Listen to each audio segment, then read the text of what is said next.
psychologist, right? A practicing Jungian, and then and the Manish is. So there's my lovely wife, Deborah, there.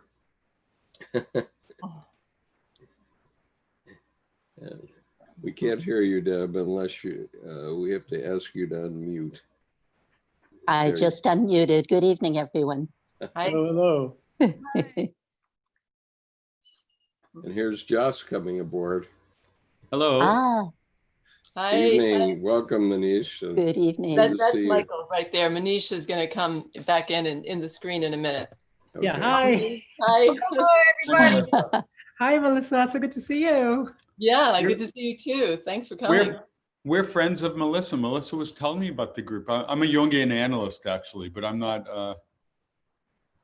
And where are you located, Michael and Manish? Where are you? In Berkeley. Berkeley, cool.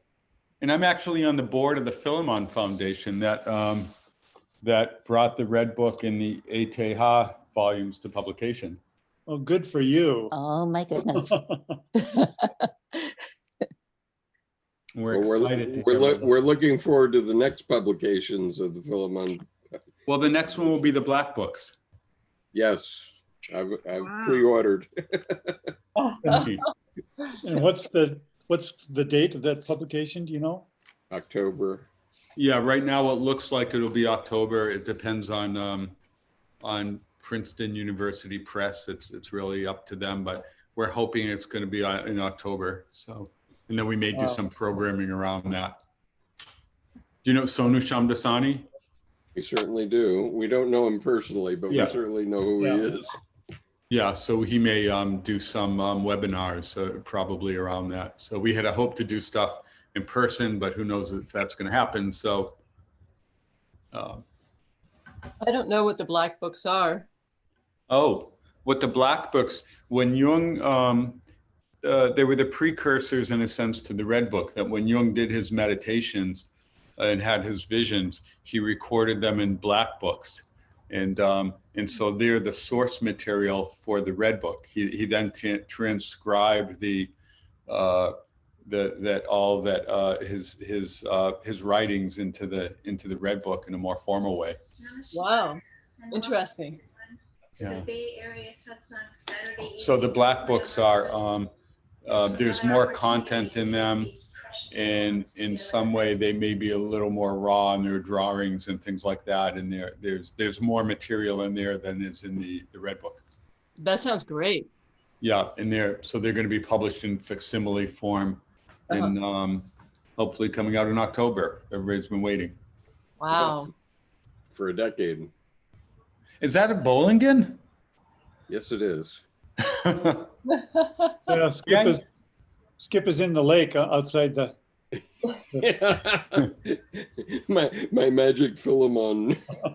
May I ask, what is this group? Because Melissa was so generous to share this invitation with us. And the group is a Carl Jung Depth Psychology reading group on YouTube. And in addition to the 14 people we have on the panel right now, we have 8 watching so far on YouTube. And so I'm going to get out of the way because I promised Tim that he was going to lead the party tonight. So, Tim, go for it. Well, all right. We're already filling up with quite a few people. So Melissa, you know, we've really been looking forward to this, and apparently a lot of people have.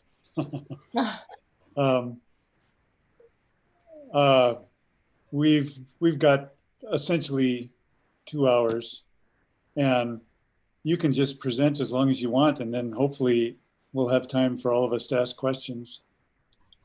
Okay.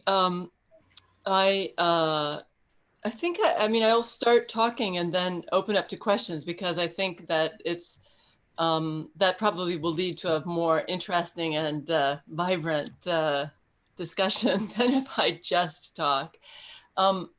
So my books are, I'll hold up the copies of the books. The Yoga Sutras of Patañjali, a visual meditation. I can share the screen with a cover, but I'm going to share the screen with the book. I have book 1. and book 2. And here's book 2. And I have been, I'll share the screen and show some of the images while I talk. So in 2000, in the spring of 2011, so I can share, right? All panelists? Yeah, you should be able to share. Okay. Let's see. I was trying to just share. Yeah, I'm going to make it so only host shares, but I think I made you a co-host, so Okay. you should be able to share. Okay, terrific. So in the spring of 2011, I had like an aha moment where I realized that I'd had it all wrong about the Yoga Sutras. I had never really liked them. So I've been studying, I'm an artist, and my day job is that I'm a psychic. And I am also a Sanskrit teacher. And at that time, I wasn't teaching, I was a student more. But I mean, I've been a Sanskrit student for 14, 15 years, something like that. And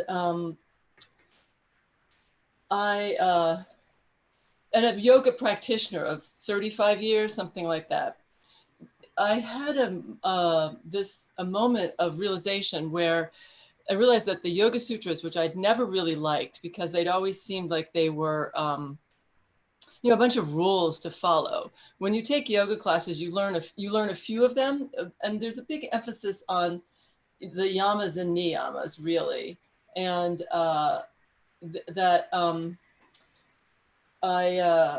which is what you're supposed to do. The rules of engagement, the things that you are not to do, and the things that you are to do. And I realized that the Yoga Sutras, because of this, the Sutras are a mind training manual, and that I really had to work with them. I had to pay attention, and I thought, well, what's the way that I can make myself actually stick to this project? And I had just finished painting the Shiva Mahimna Stotram, which is a 43-verse hymn to the greatness of Shiva. And I thought, well, I know, I'll paint them. That's what I'll do, because then I'll stick to it. Then I won't just like start reading it and start studying it and then put the book down. And I did have that voice in my head that goes like, are you nuts? There's like 200, almost 200 sutras, and you just finished doing this 7-panel painting that took you forever. Like, why are you going to do this? No. I'll just commit to doing book 1. We're only 50 paintings. How hard can that be? But I really wanted to work with the Yoga Sutras, and that was the way to make myself stick to the project. So I spent the summer of 2011 figuring out how I would do this, because I have a small studio. So what was I going to, 50 paintings, even just 51 paintings, that's going to take up some space. So I decided an unstretched canvas, they're oil with gold leaf, and they hang. This I'll have to find an image to put up. They hang like scrolls, really. They hang from dowels, from oak dowels at the top and bottom. So they hang together, and they are. I'll find a picture and put that there too, so that they're on a wall. They're all together. They're like one after. There's like it depends on the size of the wall, how many could be there. But right now, when working on book 3, I have 32 of them together that make a full image. So they hang within a couple of inches of each other. And then very early on in the process of working with the Yoga Sutras in this way, it became with this painting. This is the second one. This is the second sutra. The first sutra, the point of the first sutra is just to tell you what the subject matter is going to be. Atta Yoga Nushasanam. Now we begin. Now I'm going to teach you about yoga. I didn't make this up. I'm going to tell you about yoga. So the first sutra of any collection of sutras is always going to be that. It's always going to just tell you the subject matter. And so then the obvious question is, and they follow each other like a line of reasoning. So I'm talking about yoga. The obvious question is, what is yoga? The next sutra tells you the definition, Atta Yoga Anushasanam. Yoga is the, Yogaśchita, sorry, that was that one. Yogaśchita Vritti Nirodha. This is the one that all yoga teachers around the world know. Yoga is the Nirodha, the regulation of the chitta vrittis, it's usually translated as the movements of the mind, but chitta is much more than just the mind, but it's the, that's the thing that makes it like a mind training manual, that it's the regulation of the process of all the stuff that goes on, that all the sensory processing, the thinking, the feeling, all that stuff. Yoga is the ability to control that. And really to let it settle. And why would you do that? Because tadadrastu svarupe vastanam, because then the seer is established in its own, in the seer's true nature. So, and then it continues on. But with this sutra right here, very early on, I had big plans for this painting. I was going to really go to town. I was going to show what a good painter I was. That's what I was going to do. I was going to layer it. I was going to have all different kinds of, I was going to really make it like deep and beautiful and gorgeous. And I sanded down that central part, this central part, in preparation for doing that. And I realized that all it needed was that gold dot there. And, it's hard to do justice telling the story with how much that freaked me out. The process of working on book one was really, I felt like I was being led by the nose, by the Yoga Sutras, being told like I was, so my day job being a psychic, like almost like I was doing a reading for the Yoga Sutras, like the Yoga Sutras were telling me what, like through them, I was supposed to be, I was like the vehicle for something to go through. And that sounds really exciting and really wonderful and like what everybody sort of wants to experience. That's not how it felt. It really freaked me out. Like this was supposed to be my work, my plan, my big idea about what I was going to do, and something else was in charge. So the process of working on book one was a lot of that push-pull between I'm going to do this, and then no, this is what, this is the image coming up, or the directive kind of coming up of do this. I didn't start doing this work thinking I was going to make a book.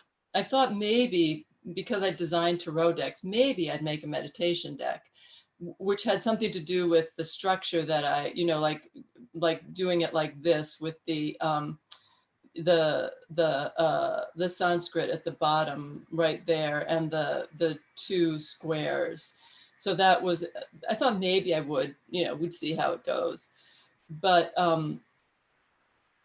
the point of doing the paintings was to ground, is really to ground me in the spiritual practice. It had nothing to do with creating something for anyone else to see. It was about a way, it was my work in the service of my spiritual practice and my work with the Yoga Sutras.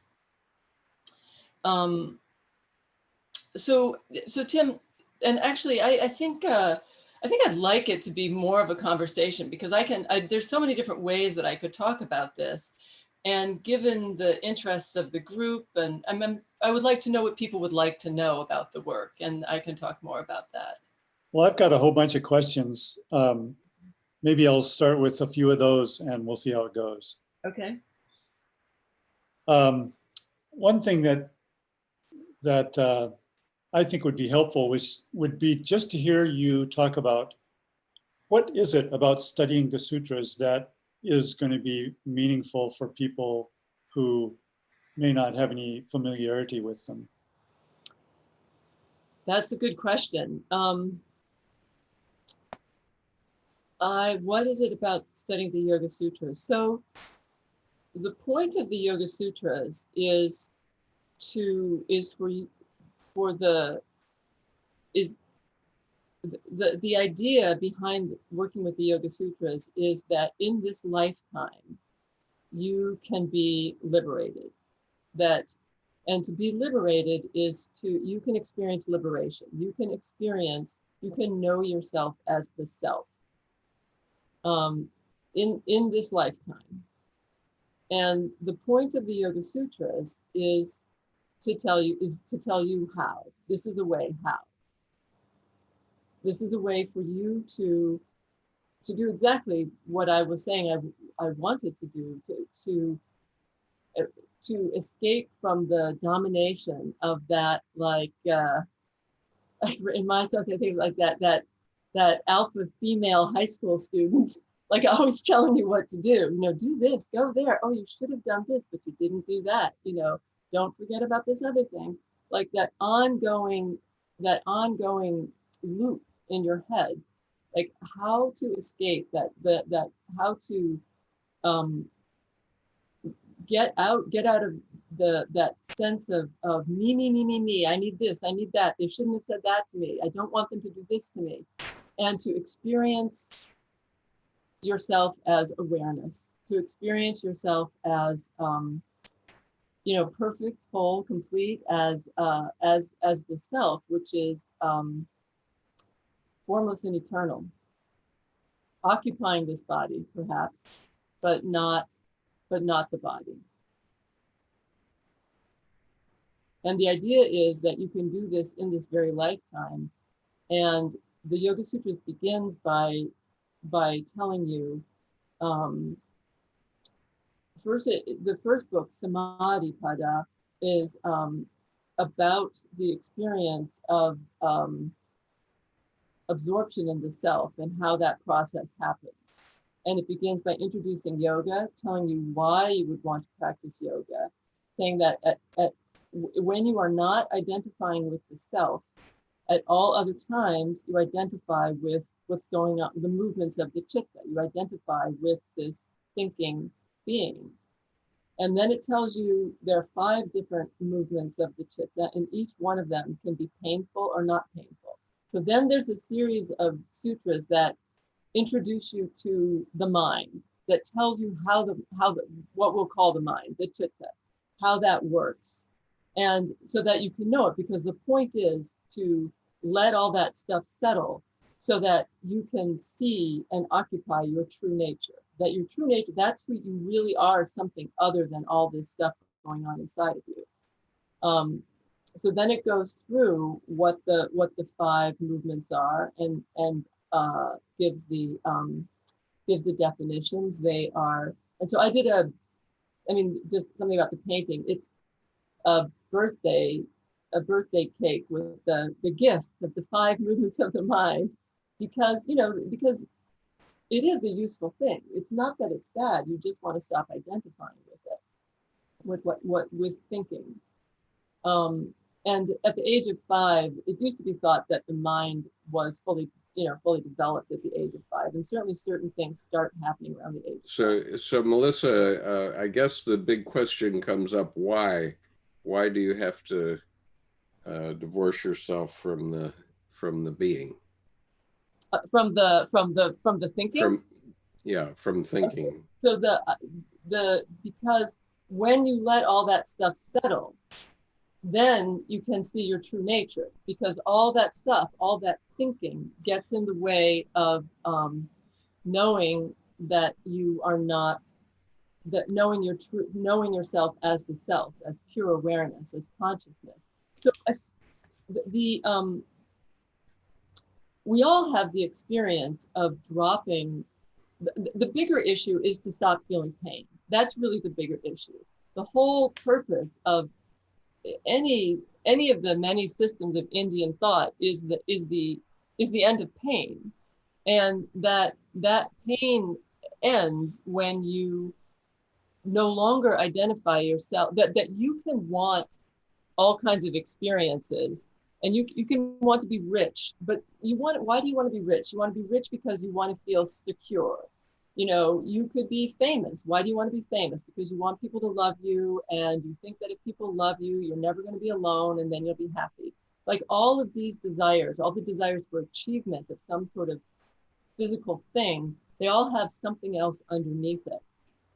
But the desire to fulfillment, to know yourself as the self, there's nothing else besides that. There's no, it is a desire, nishreya is what it's called. It's a desire that has no ulterior motive other than itself. And that the fulfillment of that desire is, the nature of it is fulfillment. And that's what you're looking for, to have that feeling of happiness, of love, of that doesn't have a like an external source that springs from just being. Just being you as opposed to just being somebody else's version of you. Just being, right? Pure being, like not being. You would be being you right now, but it's the pure sense of being,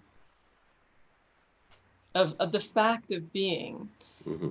So we all sometimes have those experiences where we feel that kind of wonder of being. And it's to be able to occupy that place without having to occupy that place all the time. I mean, I think that's something that most of us would agree is an enjoyable experience. It's worth having. So can you talk about the Sanskrit and why it's helpful for you to approach this study through Sanskrit? So I had I've always liked languages. I've been practicing yoga. So I've been practicing yoga for 20 years or so before I started studying Sanskrit, or for almost 20 years or something like that. And I'd always thought that I should learn Sanskrit, that it made sense because I like languages and that sort of thing. But I'd never really stuck. And here's some of the paintings in book. Those are the paintings in book 2 hanging up in a place somewhere. When we moved to San Francisco at a certain point, I suddenly felt like I needed to study Sanskrit, and it just came upon me really strongly. And I actually had a bit of a hard time then finding where to study it. But I eventually studied it at the Yoga Society of San Francisco, which is Sri Ramananda Saraswati's ashram here in San Francisco. He has Ananda Ashram also in upstate New York.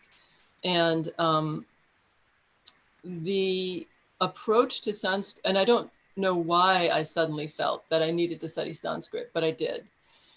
The approach to Sanskrit that Sri Ramananda Saraswati teaches is I think it's great, because they focus on both the grammar and teaching Sanskrit as a language, and also as a vibratory language. That Sri Ramananda Saraswati calls it the and he's passed away. He's no longer alive.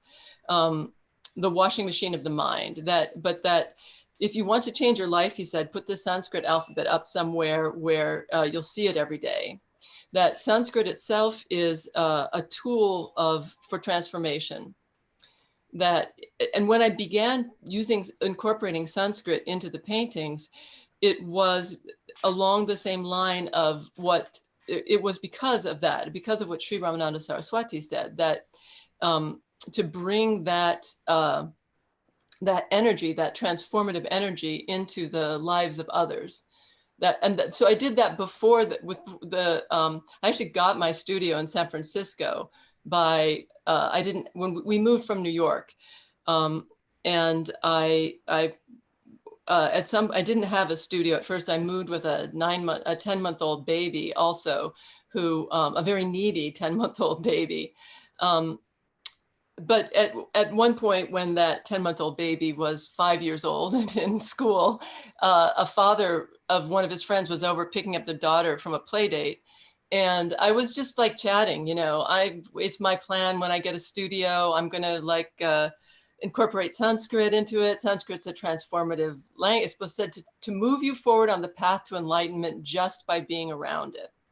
And I was also about to start studying the Shiva Mahimna Stotram, which I knew nothing about other than I had read that it was said to please Shiva so greatly that just to have the Shiva Mahimna Stotram in your home, not even to open it or look at it or read it or chant it or anything, just to have it in your home was said to please Shiva so enormously that it brings the greatest of blessings. So I was just chatting away. This is my plan, blah, blah, blah, blah, blah.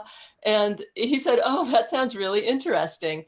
When my wife has a large studio and sometimes she shares it with people, I would love to see that. Let me ask her. And would you want to share? So then I had to paint the Shiva Mahimna Stotram, which like so totally kicked my butt. I had only been studying Sanskrit for about like a year and a half, something like that. Just writing it was like torture. And, they were talking 43 verses, 43 long verses. And, and this is like looking at every letter and writing it back out. But I learned, and partway through it, I thought too, so I was about to start studying with Dr. Sharma, this amazing scholar who has since passed on. And I had agreed to start studying it with him because I'm just, this shows you how spiritual I am. My teacher Shanta had said, you should ask Dr. Sharma to work with you on something. He loves doing that with people. I said, oh, I'm just a beginner. Why would he work with me? No, he loves it. What should I ask him to work with me on? I don't know, find something. So then I'm waiting for my friend Shashi in the ashram for a while. And Shashi and I had started studying Sanskrit around the same time. I see on his table this little pamphlet, the Shiva Mahimna Stotram. And I think, why does Shashi have that and not me? We started at the same time. I should have that too. So I asked Dr. Sharma to work with me on the Shiva Mahimna Stotram. That's how much I knew about it.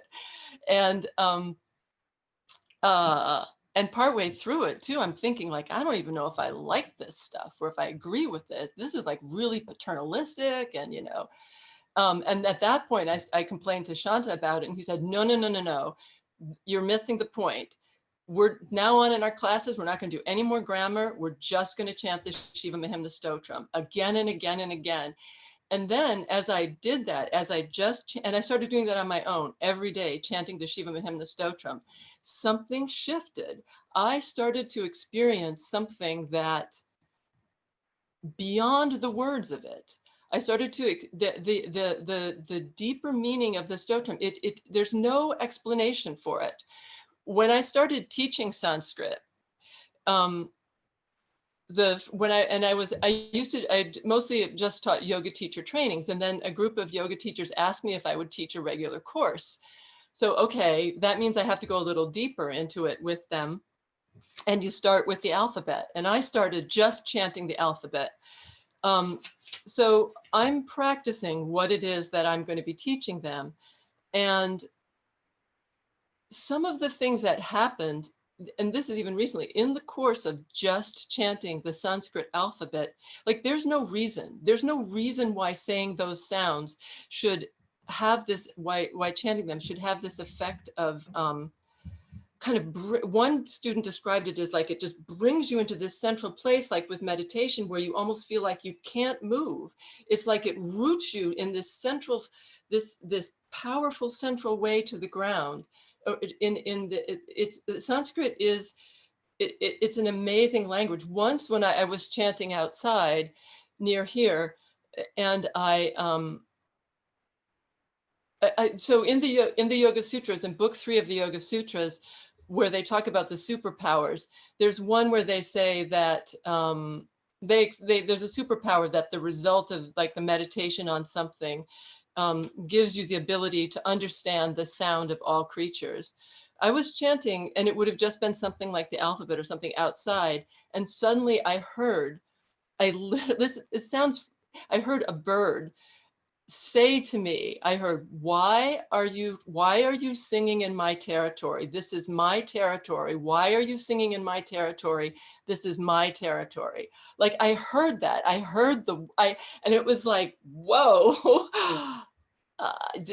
like it hasn't happened again, but it was pretty incredible. So Melissa, when you're talking about the Sanskrit alphabet, are you talking about in the order of the pronunciation guide that's in Yes, in I'm the I'm two? talking So about that, the Sanskrit so alphabet. you would just go down the list of sounds and Yes. chant them out.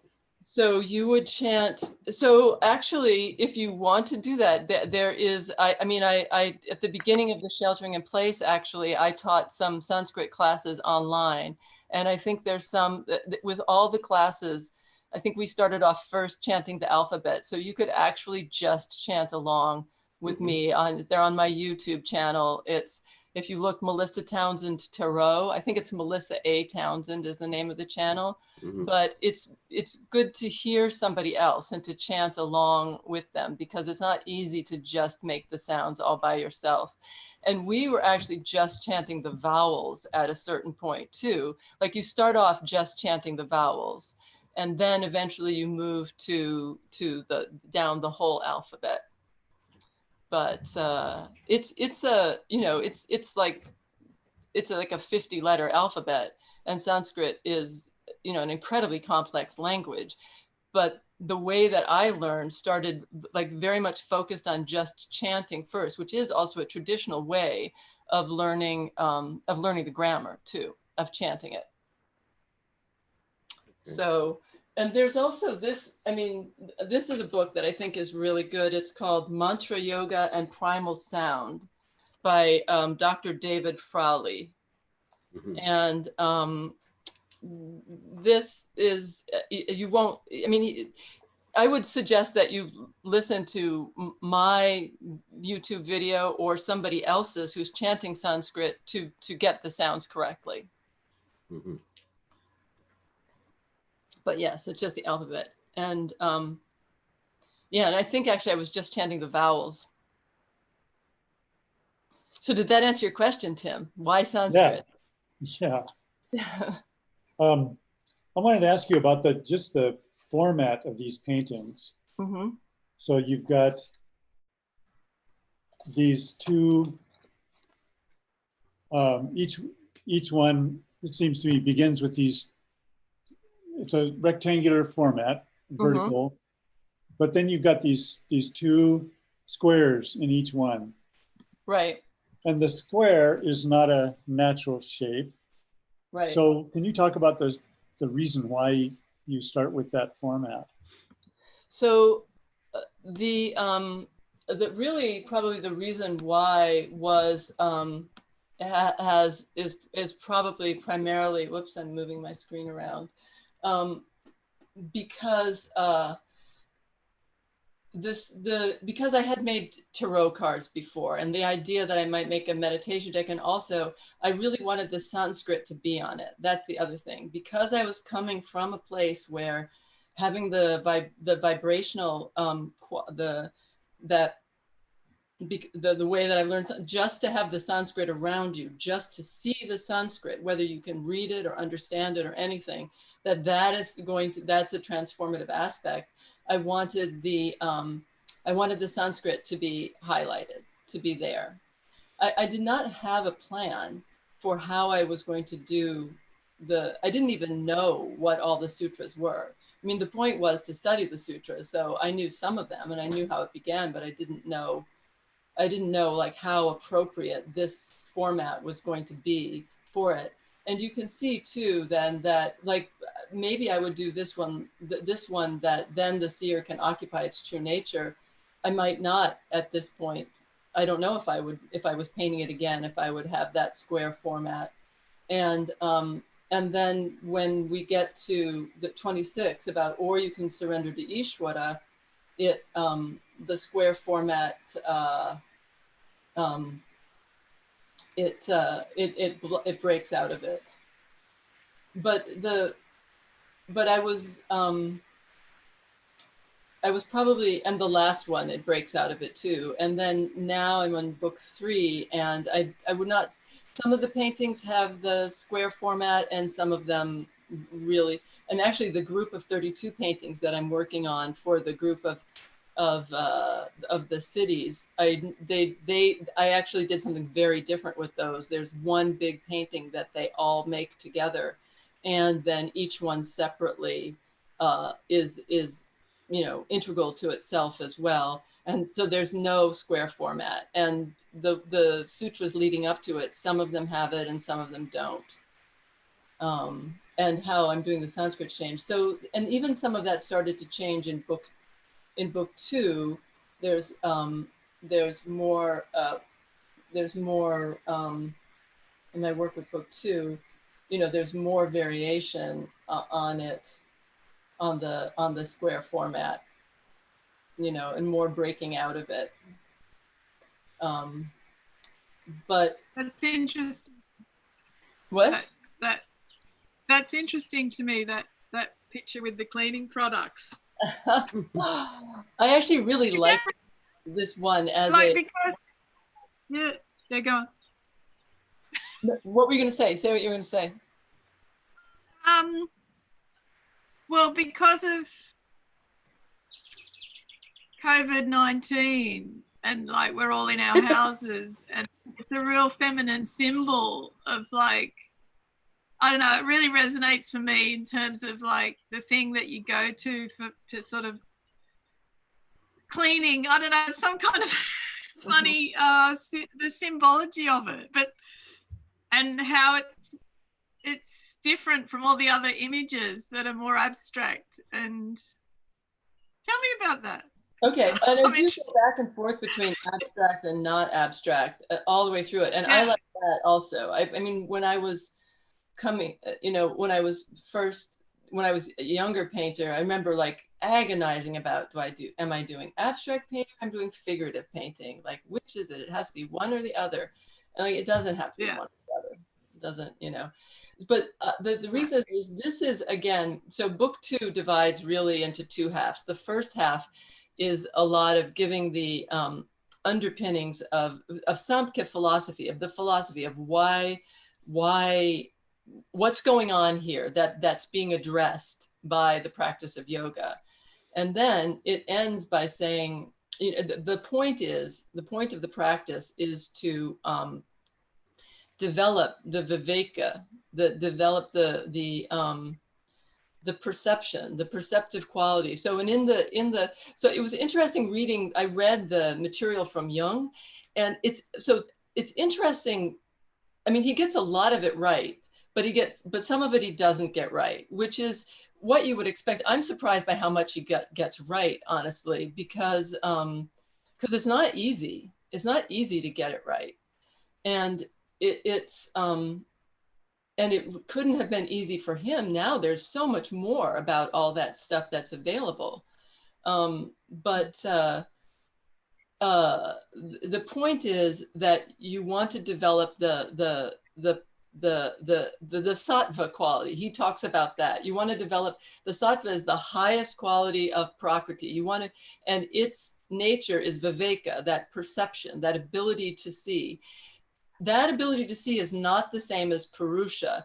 So Jung gets a little bit mixed up with Purusha. So Purusha meant one thing in Vedic times. The idea of what Purusha is different in, like, we think of like Indian philosophy. They're not Indian philosophy. There's a lot of different philosophies here.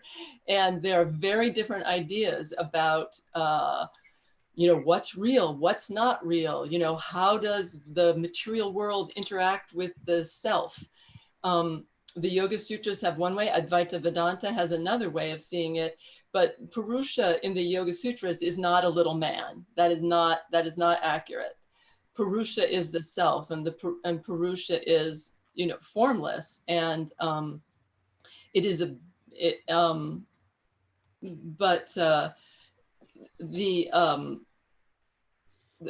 idea, but in order, the closest you want to get as close as you can through material reality, and then that's kind of like the jumping off point from which you can then stand a chance to actually see yourself as the self. But first you have to clean everything out of the way. Right. So So Melissa, in order for us to understand the process a little bit more, because you're on the cleaning products, could you tell us what that sutra is about? Okay, And that's what I was getting to. So right. this is the beginning of the second half of book 2. So it has just said that you want to develop the viveka. And it says that this is telling you, by practicing the limbs of yoga, you get rid of the impurities, destroyed, so that you can then develop this viveka kyati, this way of seeing that you need to develop in order to be able to see yourself as the self. So you can develop the discrimination. And the 8 limbs of yoga are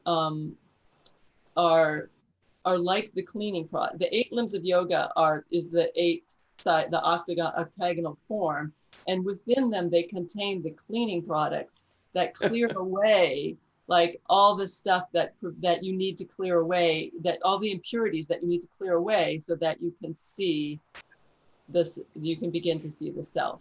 Right. Now, the thing that really has impressed me about working with this book, Melissa, and mind you, Debbie and I have been involved with some form of meditation for at least 25 years, maybe longer, is that by using your images, I was able to follow through. I mean, what I had been taught by Tibetan Buddhist monks led me to an ability to meditate that I could just drop into. But the thing that impressed me was that your approach made it very possible to remember all the steps, because if I just have the verbiage of the Yoga Sutras, I can't remember all those words and all that meaning. But when I think of it as like Chinese or Japanese, the Chinese characters in Japanese kanji, where those forms of writing are not phonetic as they are in Sanskrit, but they're actually images, they're actually pictures. Mm-hmm. And so it was established about 40 years ago now that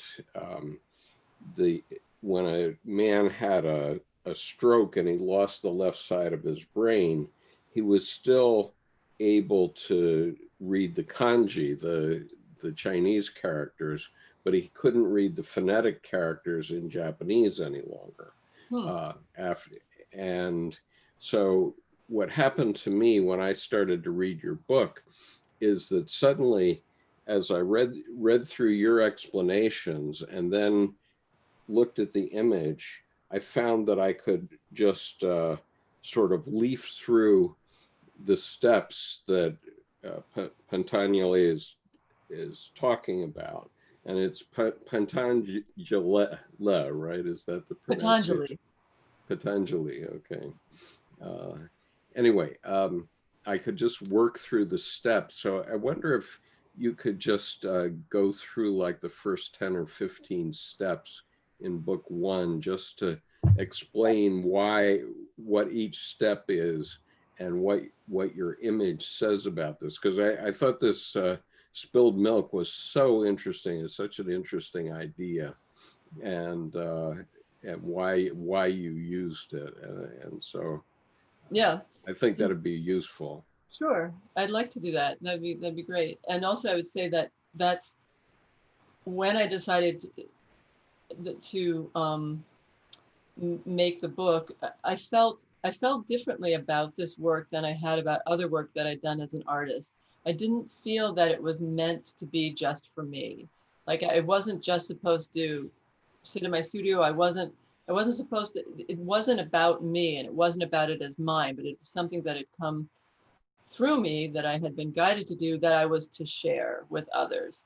And with the idea being too that it would serve exactly that purpose as like gateways into the sutra for people, for others who, because they can be off-putting, they can be difficult to understand.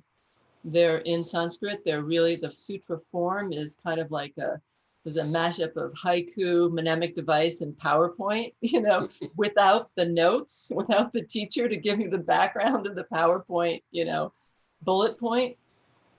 So that was exactly my hope, that the paintings would serve as entryways into the sutras for people. Well, and I really feel my own right brain being engaged by your book and by this process. So that's great. Let me not interrupt you, though. Okay. Go ahead. And so I'll give the first few. So Atha Yoga Nushasanam, now the teaching of yoga. This is a glass of spilled milk, which, as I said, takes some liberty with the traditional meaning of the first sutra, which is just to say, this is what I'm going to talk about. So with the idea being now, you know, now that the milk is spilled, now that the mess is made, now that things are like, now that like you've already like yelled at the person, now that we're all in chaos. Yeah, right. Now the teaching of yoga, that this is the time, and also to kind of like that now, like this moment, not, you know, later, tomorrow, not when everything's perfect, not, but the teaching of this is the point now. So that's my overlay on it, just to keep it clear. Then the teaching of yoga. What is yoga? Yogaschitta vritti nirodha. Yoga is the control of the movements of the mind. And so this one, like I said, this sort of just came to me as what was right for it. And it does feel very right to me too. That idea of so it's interesting, the choice, I think the choice of black or white, like is black a color that is, you know, and then white is the next one. Like, you know, white seems like light, but black also, I remember reading somebody's near-death experience once where they talked about all these things that happened. And the last thing that happened was they were led through this like velvety void that was both rich and deep and alive and beautiful. And that was the feeling that I was trying to evoke, of this velvety, alive void that is not at all frightening the way you think of a void, but is full of life. And the idea too of like black holes, you know, which we don't know about, but that there's so much we don't know about existence, but that there can be a richness and a depth. And there's also, like I was talking about Sanskrit, with that kind of where like chanting the alphabet and it just suddenly, it's like this whoosh that like roots you into this central place. That's what the black with the gold dot is about for me. And then why would you still want to control the movements of the mind? Because then when you control the movements of the mind, tadadrastu svarupe vastanam, then the seer can occupy their true nature. So the seer and the seen is, those are important terms in terms of the Yoga Sutras, but I didn't really know all that when I didn't start working with the Yoga Sutras knowing very much about Sanskrit, about Samkhya, the philosophy, and I didn't want to, I didn't think I should need to. And in all honesty, working through book one, I didn't need to. And there is something in the Yoga Sutras, you do not need to know everything about it to go in.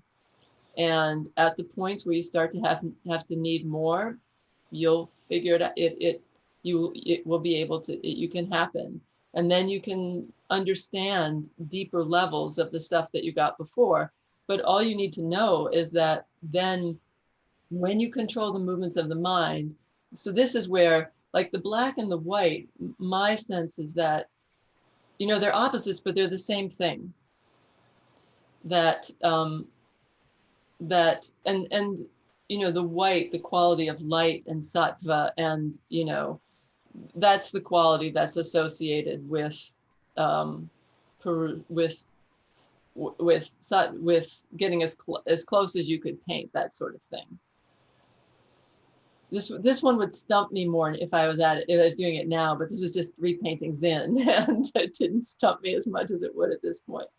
Okay, so then you can identify with the true nature. Why would you want to do then at all other times? Vritti sarupyam itaratra. At all other times, you identify with the movements of the mind.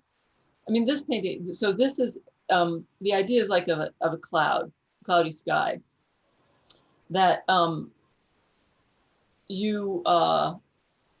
that the sun is still there, but that you don't want to identify. You don't want to that identifying with what is blocking the sun, like thinking that is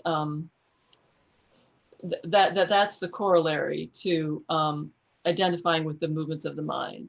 That clouds are great, they're beautiful, they bring rain, there's nothing wrong with them, but you don't want to forget that the sun is the source of light and light. Yeah, they obscure the true nature of, right, let's say, the universe or whatever. So then it's mentioned that otherwise you identify with the movements of the mind. What are the movements of the mind? There are 5 types of movements of the mind, and each one of those 5 can be, on the one hand, they can be painful. On the other hand, they can be not painful. Or the words klishta, aklishta can be painful or helpful, not helpful too. Like they can be obstructive or helpful. And that seemed like an obvious one to do the hands, that, on the one hand, it can be this and the other, same thing. So then I already mentioned then the 5 movements are the 5 types of thinking. So it's right knowledge, or right knowledge, wrong knowledge, or error or misperception. The fantasy is vikalpas, but fantasy or conceptualization, sleep, and memory. And again, memory is not really just memory, it's also sort of memory and attention, the combination of the two. So these are, and I think it's really and again, the idea of the birthday cake is like, this is the gift that you get with being alive. I really wanted to emphasize the fact that there's nothing wrong with the mind. There's nothing wrong with the movements of the mind. They are great things. We could not function without them, and we need to function. And I have, my husband's uncle has Alzheimer's. You see memory go, and it's like a lot. Like you can't make a cup of coffee without memory. You can't write. You can't carry on a conversation. You can't you can't take a walk. So each of these, the mind is a valuable thing, but you want it in its place. That's one of the things I particularly liked about this that you mentioned that when you're 5 years old is when all these aspects of the mind are starting to solidify, or pretty much are. When you have to, like kids usually have to start going to school. Their idea about time develops. They learn how to talk. They learn the alphabet, how to read. All these things are good things. But I remember too, when my son started going to school, like there's a loss. You go from this kind of pure experience of the world to having to, when school is also an institution, having to be like a member of the institution and learn the institutional way that things are supposed to be done. There's usefulness to that, but it's also, yeah. Yeah, Melissa, I want to say something. Yeah. This image of the cake is really revealing to me, especially in the language of astrology and traditional astrology. When you get to the 5th house, which is Leo, it's the development of the ego. Mm-hmm. Yes. So in contradistinction with this, you said that there is a loss in a certain sense. And this house is actually completed by the house of Scorpio, which is the fall of the Garden of Eden. Ah. Yes. So yeah, this makes a lot of sense, because when there is a development of the ego, there is a loss. And this is represented by the Garden of Eden as well, the betrayal of Judas to Jesus as well. So you can find a lot of these important symbolisms in the representation of this beginning of the development of the ego. Yeah, I just wanted to say that and point that out. Yeah. Great I mean, I point. think as human beings too, we struggle with that. You want to you need the ego or the self also to function in the world, but you don't want to be ruled by it. Yeah, exactly. Yeah. That's one of the things I was thinking about when I look at the images with all these double squares.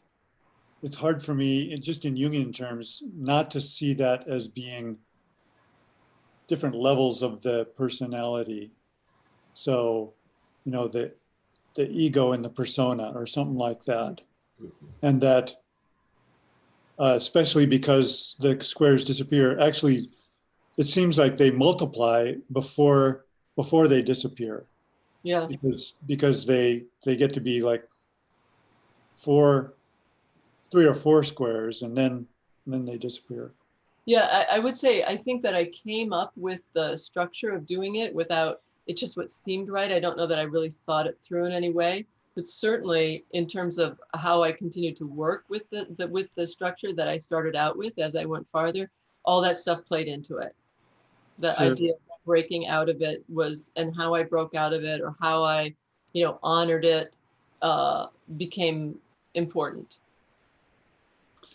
So here's an artist question for you. Mm-hmm. Did you usually start with the subject or with the background? So again, that would vary, and that varied a lot from, there was not any one process for the paintings, and I worked on a lot of them. I would say it's more true that I started with the background than the subject, but sometimes there would be something of both.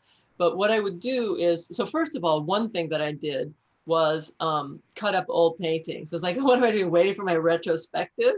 It's like, so this one, the background there, the black and the kind of pinky beigeish color is it was cut out from an old paint, a large, like, I don't know, 4x6 painting that I cut into squares or whatever. I didn't use all parts of the painting, just some parts. And some of them I sanded down completely, but also I would be continuing to work on each of these. I would have a lot of different, so I'm working a little differently right now with the group of paintings that I'm doing for book 3. I'm doing something very different from what I've done. But what I was doing here too was I would have, like, I don't know, as many as I could of these, they're all 16 by 20 unstretched canvas panels cut, and I would just do stuff on them at different times. I'd be creating the background all the time, creating different backgrounds, and then I would have a sense for a sutra, which one I was supposed to use and what I was supposed to do with it. So sometimes I would have an image would come up, and also I would know which of the different panels that I was working on I was supposed to use for it. And sometimes I wouldn't. The glass of spilled milk was the first one.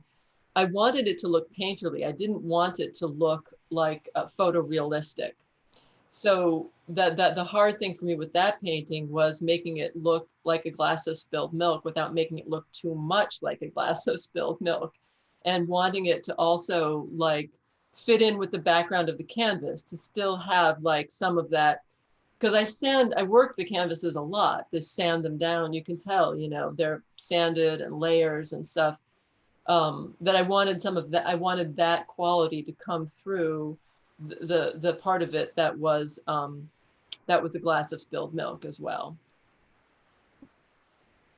But rarely would I don't know that. I mean, I think later on when we get into book 2, there are some paintings where I would have started with where I can think of where I started with just a plain white canvas and something that I was going to do on it. But most of the time I would have been working on various different canvases, developing like different surfaces. And then I would know which one I was supposed to use for each painting. Another thing I noticed was myself, I became more and more intrigued with the background image. And I suspect that that was not intentional on your part, but it certainly fits with the theme of what the book is about. Because it felt to me as though in the first several, the image comes across as fairly flat, fairly two-dimensional. And then later on, what I felt happening is I get drawn into the background first before I start sort of concentrating on the subject. Well, I think that because I started with the background, and because one of the things I love about painting is just creating like those like really rich, deep surfaces. Like when I said I was going to show what a good painter I was with that second sutra, I didn't say, you know, I'm going to paint a perfect rose. I said, I'm going to build like a really rich, deep background that's going to be like, so I think that actually you are picking up on something that is meaningful to me, which is like the that quality, the depth of the background quality. Yeah, I really like the subtlety of your backgrounds and your foregrounds for that matter, but especially the backgrounds. Thank you. Thank you. I would be curious. Can I say something? Go ahead. What I'm noticing is what I'm picking up from you've really, congratulations, this is amazing. It's like a ritual within a ritual, and that painting itself, the way that the cake is positioned on the edge of what looks like a table, and then the darkness, the way that like it's not down in front, it's there. And the decoration of the cake, it's kind of like a rough cake. And the candles, the way that the flames lit in the darkness, and then there's like it's going off that way. It's just a really beautiful meditative piece. Like I can understand and get either, although I don't know anything about Sanskrit, but I'm interested in it, but like how you've done that. And the frames, to me, well, you know, you have to put everything in a context, and the two frames, the way that they're transparent, it's really nice because it's like it's inviting you in, but not in a harsh way. I don't know. And the texture, it's really interesting. I also like the idea of the terminator of the earth, the horizon there. There's actually a horizon with space behind it. Oh yeah. Yeah. Hi, may I give my Jungian analyst interpretation of the? Sure. So, right, it's actually a mandala, and it's a three-dimensional mandala because it's the squared circle. So what's interesting is that it represents both the union of opposites, with the light and the dark, and the opposites are held together in the center. And so the cake, in the temenos, in the sealed area, the sealed precinct, represents wholeness, and the 5 candles represent the quintessence. And so there's the heat and light of consciousness that this image represents. So it's the quintessence of wholeness in a sense. Even with the double frame is sort of a double square. So I think what's beautiful and what's amazing about it, and I don't think, Melissa, that you intended this consciously, but it shows the multidimensionality of wholeness and consciousness as a quintessential state. Yeah, no, I definitely didn't think through any of that. I can tell you. Well, no, but your psyche, you know, that something pulled you, right? Something urged you, motivated you to produce that, and it wasn't of your own doing. As you said, you were able to get your ego out of the way and then the self was sort of in this archetypal field was constellated through your work, and the self was able to express itself through you as medium in this work. So that I think it's a there's a true representation of the Yoga Sutras that you were working on through this. Well, also the cake is a built up thing. Just as a child that's 5 years old is built up by his or her parents, and starts from being a wild animal, and by the time they're 5, they've been built up into some sort of cake, but they've gotten to a point where they're now getting separated from the self also.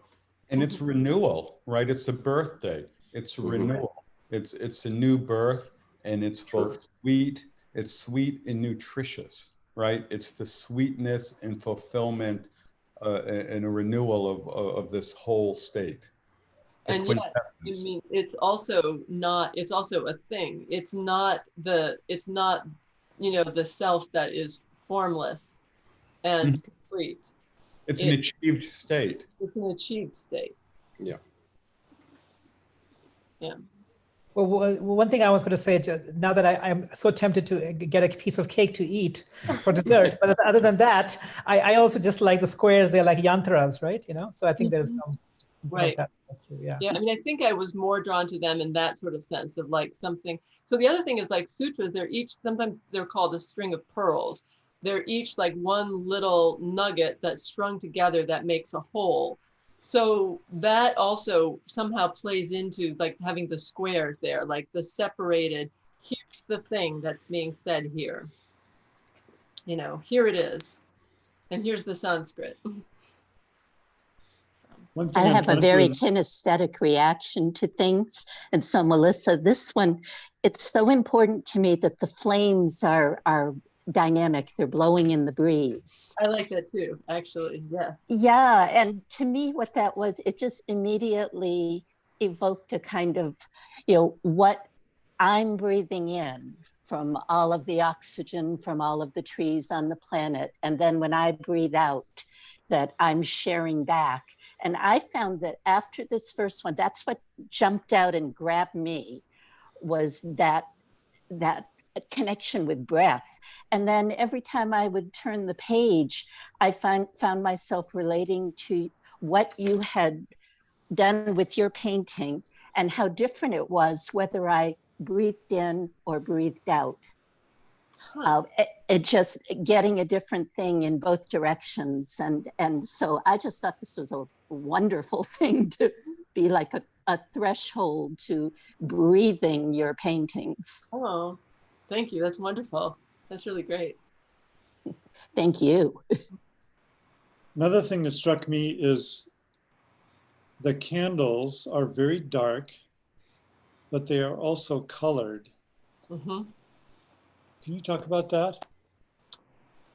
Well, like I said, with this one, I started with the background, and I liked the idea of it being something. I liked the visual of it being, of the darkness behind in the cake, and let's see. I'm going to have to remember. So this one's one. I mean, we're talking about. I would have done this. I did this in 2011. So I know that my son was young then, and also like these particular, they're the particular type of candles that are the normal sort of birthday candles. There's the ones that are like white with stripes of pink and blue and yellow, and there's the ones that are kind of like like these, like their primary colors, but they're twisted. And I know that I was very intentional about what colors I was going to use and which ones, and the 2 red. I don't honestly remember why, though, right now. I don't remember why. It will probably come to me at some point today. I'll remember like how I made that decision. Well, I agree with Michael that you are you're not approaching this consciously, you're approaching it with your antenna out. And so you're picking up all this stuff and it's coming out in the canvas. And I think it's just really remarkable the way you were able to do that. Could I ask another question? Go ahead. And what's interesting is that, Melissa, you know, the pearls are there, right? They're surrounding the cake. Right.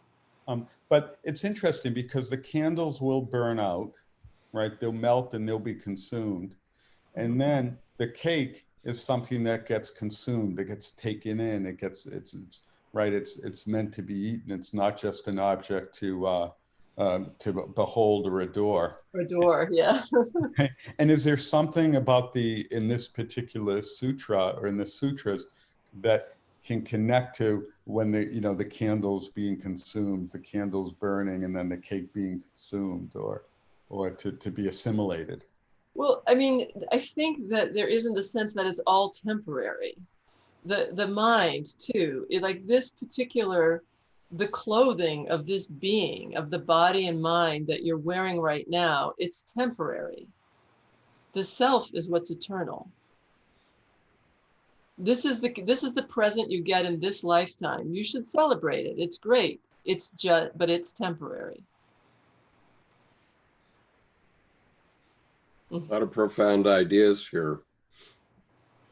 Yeah, and I would say too, again, you know, the thing about getting my ego out of the way and stuff, there was a very different, the process has changed with working on each book. I look forward to seeing what happens with book 4. But with book 1, it was, I was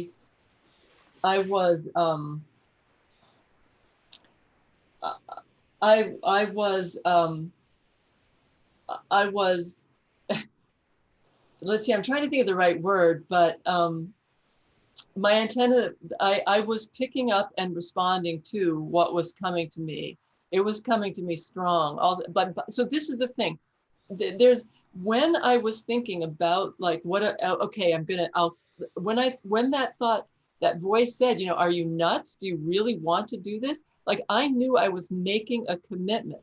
For me to be saying, okay, I need to work with the Yoga Sutras, I'm going to paint them. I had just spent, like, it took me years to finish the Shiva Mahimna Stotram.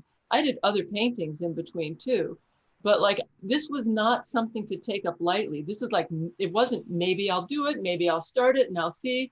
I was committing to doing something. And that's why it then freaked me out after the second one, when it was like, whoa, you thought you were going to be doing this? It is not you doing this. You put yourself in the place to show up for the Yoga Sutras. That's what you said you would do. You said you would show up on a regular basis and you would do what you needed to do so that you would be able to show up for it. And then the rest is not under your control. So like that, it is not. So that was the process of book 1, was like some of them too, I would think, like, again, I was cutting up old paintings and I would get the image would come, use this one. And I would think, I'm not ready to cut up that painting. And I'm going to do this. And it wouldn't work and nothing would work. And I would end up cutting up that painting or whatever, or take this or do this. Or when it came to like some of these, the ones that then follow were, these weren't, that one wasn't so hard. How to, there were different ones that like this, when we get to, I like to say that there's good stories with this whole group of sutras actually. So I'll tell you, but this one, the one of the water, how to make it look like a drop of water that also still looked painterly. Again, I didn't want it to look photorealistic. I wanted it to have like a painterly quality, but I wanted it to also be identifiable as a drop of water. And I wanted this like background to still look like that. Like the idea that was the only thing I could, some of this was like hard. Some of these like, or this one, this is Shanta. Shanta, my teacher, was recruited by the Yankees. So he's a big guy. And he, this is his glove and ball. I borrowed it from him to do this painting. And then I did the drawing and the drawing looked great, the drawing on there. But then I was afraid to do any more. Like, I'm going to mess it up, you know, what am I doing? Like, I don't know how to finish this. I had his glove like sitting in the same place next to my palette for a year until finally he said to me, you know, my son's coming to town and he said he wanted to throw the ball around. Can I get my glove back? So, they were, so I felt like sometimes I was given there were almost like assignments, like it pushed me. Each one, like some of them were, it was not a comfortable process. But I was getting very clear messages that, again, you know, that sometimes that brought up like fears or insecurities or you know, aversion. I don't want to do that. Well, I And like the then way you described it as these things emerging from your unconscious, rather than, you know, it's a very ego-like thing to think, okay, I'm going to do 195 paintings just for the drill, right? But at what point did yourself take over? That's the question. So again, I would say that the process continues to be, it's like spiritual practice. Spiritual practice is not supposed to be like a warm, fuzzy blanket. It's supposed, it's a razor's edge. It is meant to you're not going to think your way through to like the self. It is meant to knock you around, and the process remains that. I would say also though, then at certain points, like as I started to get kind of comfortable with something was guiding me, then it would not, you know, then it would be like, okay, you're on your own on this one, figure it out. But also like, so here with these, so this gives you then, you know, right, I can go back over these and why I did them, but right knowledge, which is direct perception, inference, or a reliable source. Wrong knowledge, the traditional image is mistaking a snake for a rope or a rope for a snake. That's a very traditional Indian metaphor for it. Vikalpa, which is imagination or conceptualization, is created only by words. So like I can say a red-winged horse and you see it in your head, but there's no such thing as a red-winged horse. But those words create the image. That's Vikalpa. Vikalpa is more complicated than just that. It's not just fantasy, because it's also like, you know, like a heart of gold, or it's metaphor. It's anything that's, you know, there's no such thing as a heart of gold, but we know what that means. That's Vikalpa. Conceptualization, all conceptualization, a to-do list. You know, there's the actual literal list, but the things I'm going to do, this is an idea created by words. Anyhow, sleep, which this is a lot of the times the black has a richness. This is a very flat black. So sleep is that movement of the mind, which has the idea of non-being, of that has as its basis the sense of non-being. So there's this like flat black in the middle of all this other activity. And then memory or attention, which is the not letting go of a thing experienced. Those are my son's baby shoes. So, you know, so memory, the attention also, attention is not letting go of something that you are, that you are currently experiencing. That would be attention. You do not let your attention, you do not let go of the object of experience at that moment. And memory would be more like you don't let go of a thing that has been experienced, an experience, whether it's knowing the alphabet so that you can then read a book, you know, knowing, I mean, the memory is more complicated than just holding on to your son's baby shoes, but it was a good image. So then it describes the movement of the mind. So then it gets back to the fact that you want to control them. These are controlled by abhyasa and vairagya, practice and non-attachment. Those are the two tools. So again, I wanted to emphasize the idea of play and of mutuality, that it requires both of them. It's like effort and surrender. Practice and non-attachment are not exactly like effort and surrender, but I liked the notion of thinking of it like one of them is definitely effort, but it's effort and letting go. It's definitely like, it's not just work, work, work. It requires both. And that there's an element of play involved. It's like the way that, you know, there has to be two people to play catch, really, effectively. two sides. Of the two, effort towards stillness of the mind is practice. And so this is, I spent a lot of time on this one. So I like to say that these 4 sutras, the next 4 sutras, took me 2 years. That's not really true. And I also did an 8-foot long painting of 108 Gayatri mantras in gold leaf at the same time. But what happened was, this is answering your question about the process. So at this point, I know that we're getting to non-attachment, vairagya. And I'm thinking, I know myself. I am really attached. Something else is going to have to tell me what to do for these ones, because I have no intention of becoming any less attached than I already am. I'm attached. So then I was diagnosed with cancer. We lost our house. My son went through a major anxiety.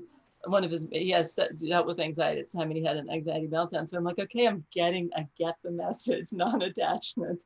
I'm working on it. I'm working on it. I mean, so so at that point where I'm sort of thinking, okay, something else is going to tell me what to do, because I'm not the one to like figure out about non-attachment. Then all this stuff happened, you know, that sort of forced me into a place of understanding it more. And I can talk some about this, the process of working on this painting then did too. Then at a, I mean, so those paintings took me like at least over, there was a year while I was working on those and the others, those 4 paintings. This took a long time. Like there's a lot of layers here. The painting, that's like the blue pearl of meditation. And that painting does actually really glow. It's hard to get the quality of the painting in a reproduction. But because there's that does have that quality of like many layers where there's a real glow to that blue and to that blue pearl, which is why that painting took a long time, because you know the layers have to dry before you put on the next one, and then you know sanding it down and stuff like that. But right around, I guess after I did those, then, or I was around here or so, I had somebody had the opportunity to show the work, and I wasn't going to do it, but then, and so this too, you know, like I'm exhausted. I've just come out of like, they'd caught the cancer like really super early. So it was almost by a fluke, and I was really lucky. But then I had like 2 operations, and then I got a sepsis. So then I was hospitalized. And so I'm, you know, tired, and somebody says, you know, you want to show your work. And so I was convinced to do it, and other people said they would help me. And then like this, then I thought, well, you know, I have to get up to this painting, I want to get up to this one. Or samadhi is attained by surrender to Ishvara Pranidhana Dva. But then I realized I had to go farther. Then, like in the space of practically a month or 2, I did like 30 paintings, you know? So how things happen, and then in the later paintings too, as we get towards the end of book 1, this I only have up to 25 here. It's like 2 different files. There's a 44, that painting. So at this point, I'm starting to get a little bit used to the process and go with it. So I painted part of it, and then this image came up of something to do. So, well, that didn't really feel right, but I'll go ahead and do it because, you know, I'm following what comes up, and it was wrong. So that's what I was saying, like it was never what you expected. So at the point where I'm like, okay, this doesn't really feel right, but it wasn't like the same fighting before, but I'll do it. It's like, yes, it's about what comes up, but it's also, that whole co-creation, like something is coming through you, but you are also a participant. But you are not meant to be yes, I had to take away like your sense of I'm going to do this at first, but you are the one doing it. So, you know,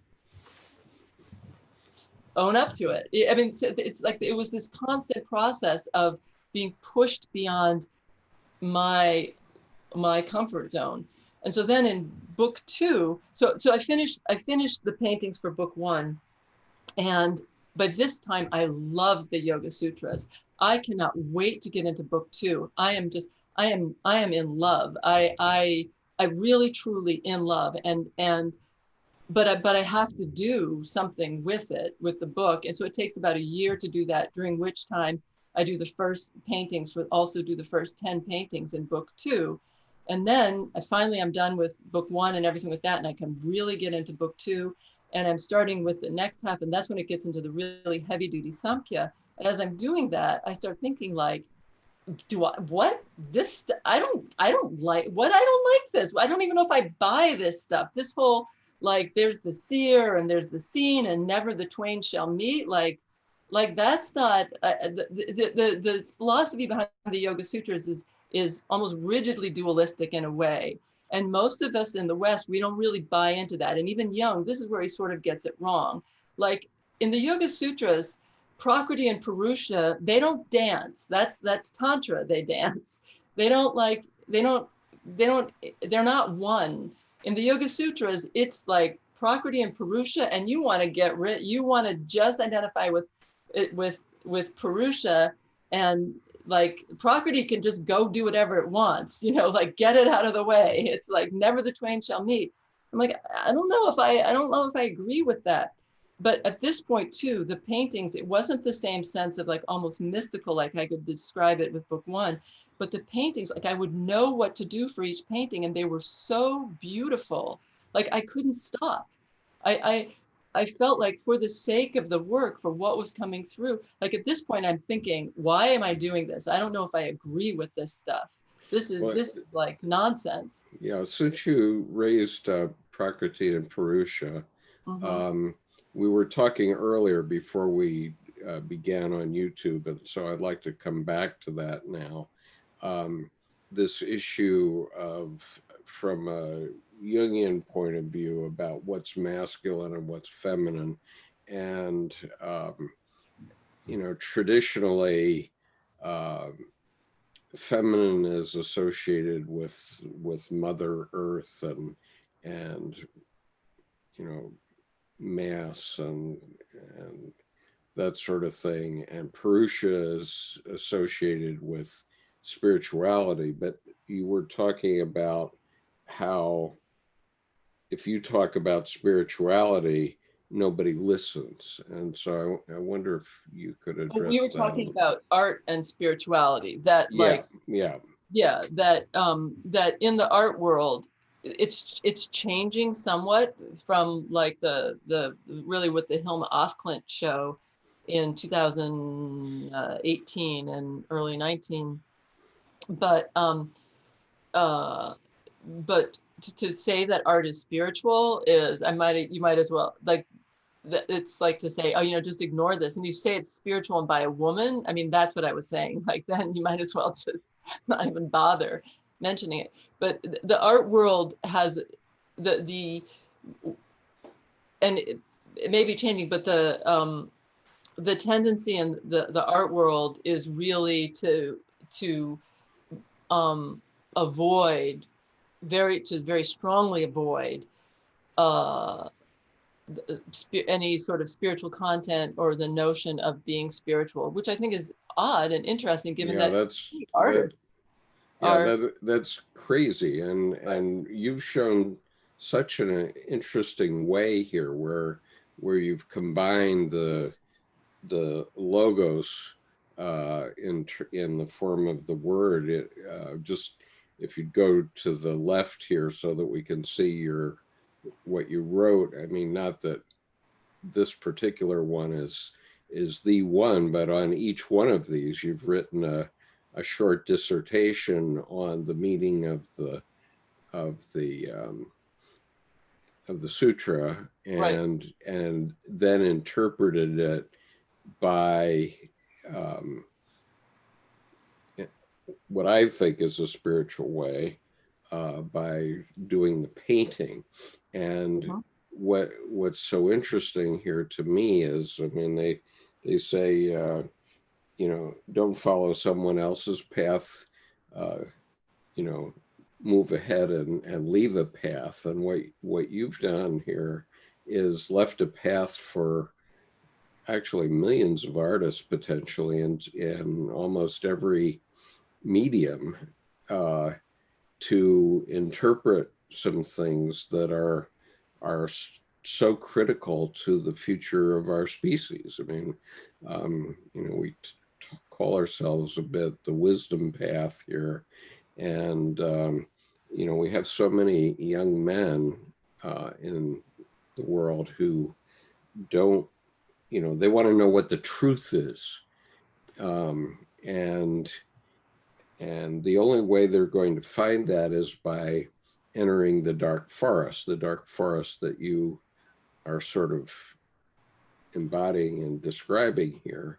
And so it seems to me that, I mean, what I think of doing when I live a lifetime in 10 minutes is, well, I could take this approach, and I very much like the Yoga Sutra now, the Yoga Sutras of Patanjali now. And so I could take this approach, and for example, you could do things like do calligraphy in English, where you would, and you could do it with, you know, Jungian sayings, for example, that would bring to mind this particular sutra or that particular sutra.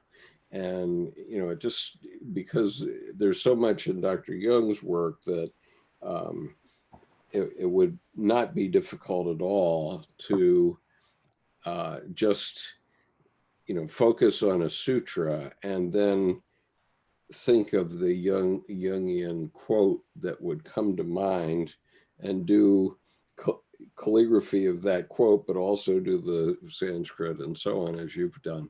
But I mean, it could be done so many ways. I was thinking of Tim doing sculptures of each of these sutras, for example. That was another lifetime I lived in 10 minutes.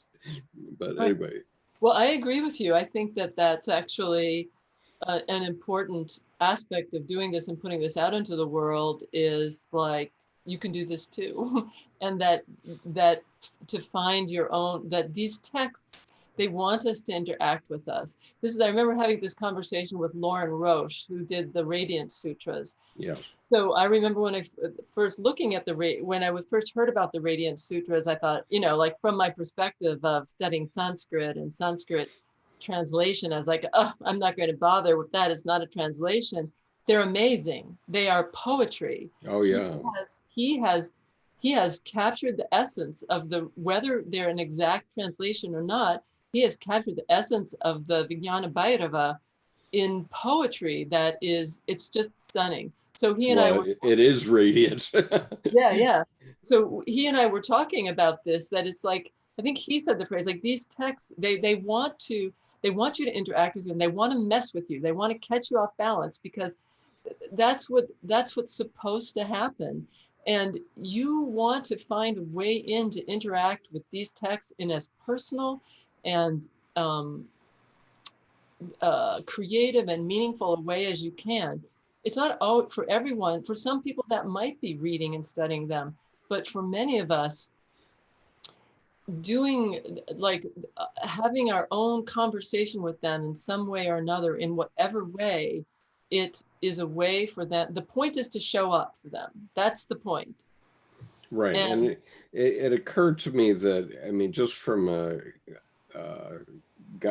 leading artist's point of view, you could do the same thing with the Old Testament, for example. I mean, from a Jungian point of view, we might say that the Old Testament provides for the individuation of a people, and then gradually for the individuation of an individual.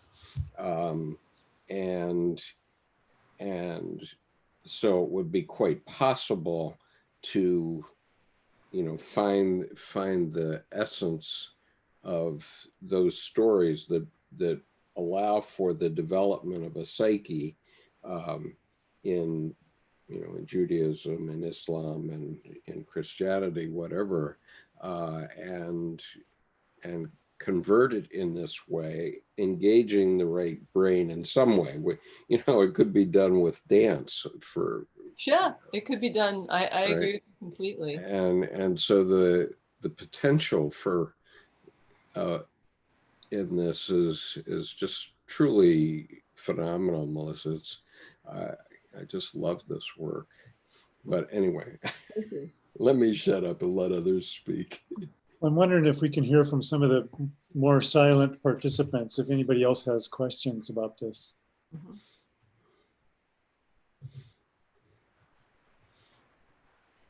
So Melissa, why don't you discontinue the share for a minute so that we can see everybody? See. I have to stop sharing. Okay. There you go.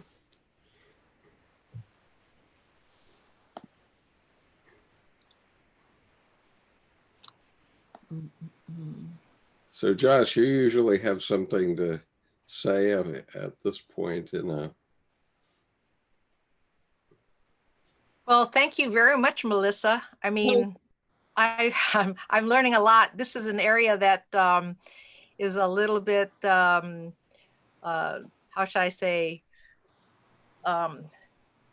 new to me, actually. So, but what I take from you is just your joyous spirit. I'm just picking up your energy. You say you're a mystic, but the first thing that I pick up, I'm more a holistic psychiatrist, and I'm just picking up on your wonderful energy. Obviously, this is your passion, and it goes beyond words.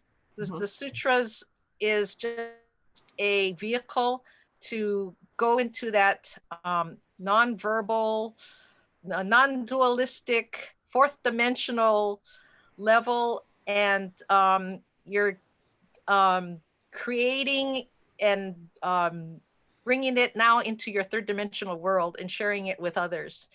So there's a lot of things that go beyond explanation. And because I see you struggling, and I see everybody else struggling too.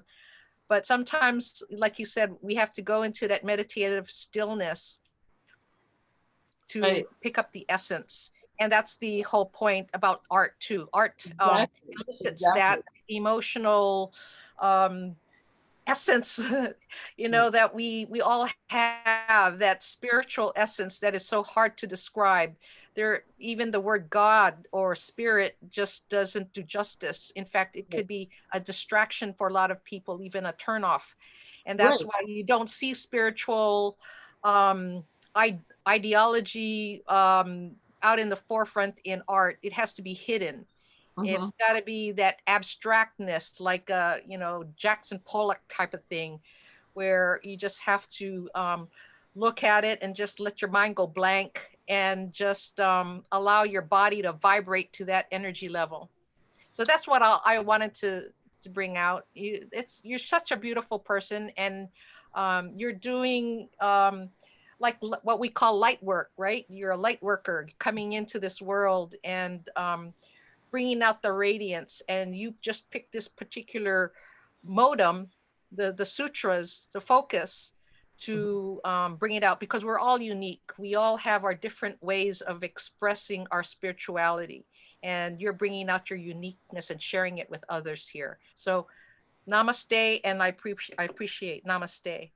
Thank you. Likewise. I wanted to say thank you for making this beautiful works of ours. Each painting does actually make sense with the line or the sutra very, very much. I had shared with this group before that since the year 97, I was reading Patañjali that was translated by Vivekananda. So these paintings, each one match the feeling and the thought and the direction that those words are providing very much. So this is an amazing work. Just very proud to know a human being like you exist who can do such astonishing work. Thank you. It is.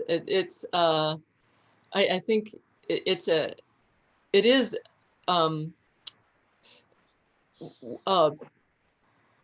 it's a wonderful thing to be it feels like a wonderful thing to have to be able to do, to have something, to have a job, an assignment, something that is to use your art, to use a quality that you have in service of a spiritual practice. It's a great thing.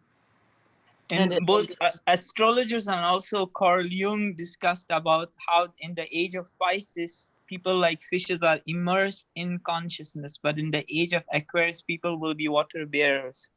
A man standing in the water, where the water is below his knees, and is carrying a jar of water pouring. So these sutras actually help people channel their consciousness. And as the end of 4th chapter says, that by the end of it, the consciousness will work in both directions. It will be able to observe awareness, and will also be able to observe the objects of consciousness, the one that it wants to look at. Where for ordinary people, it will be just the first one. So becoming aware and being able to direct.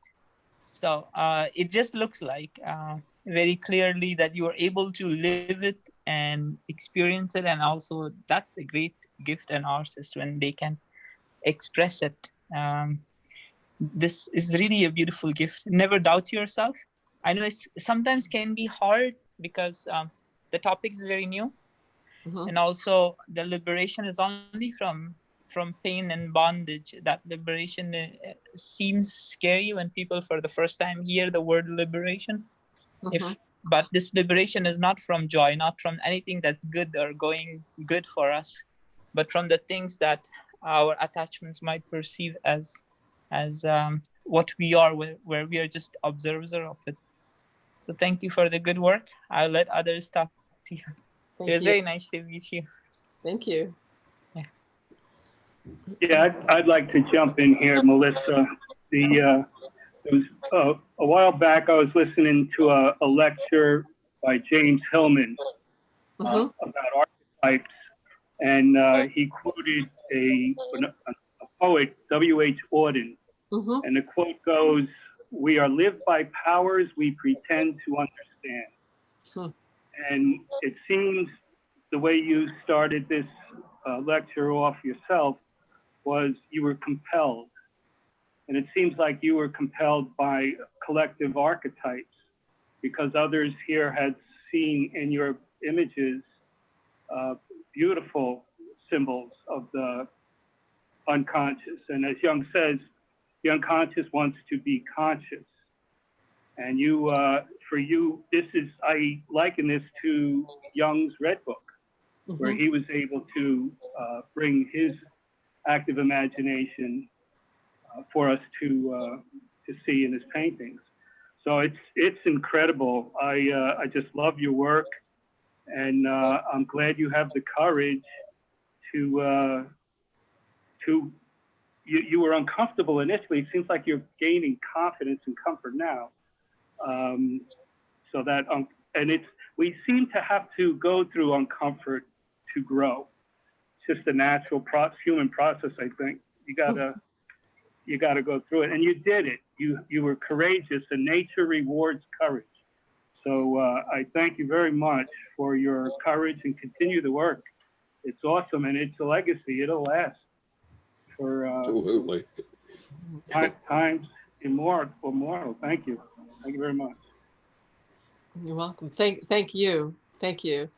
And yeah, the paintings right now, they the ones from book 1 and book 2 live in 2 separate boxes in my studio.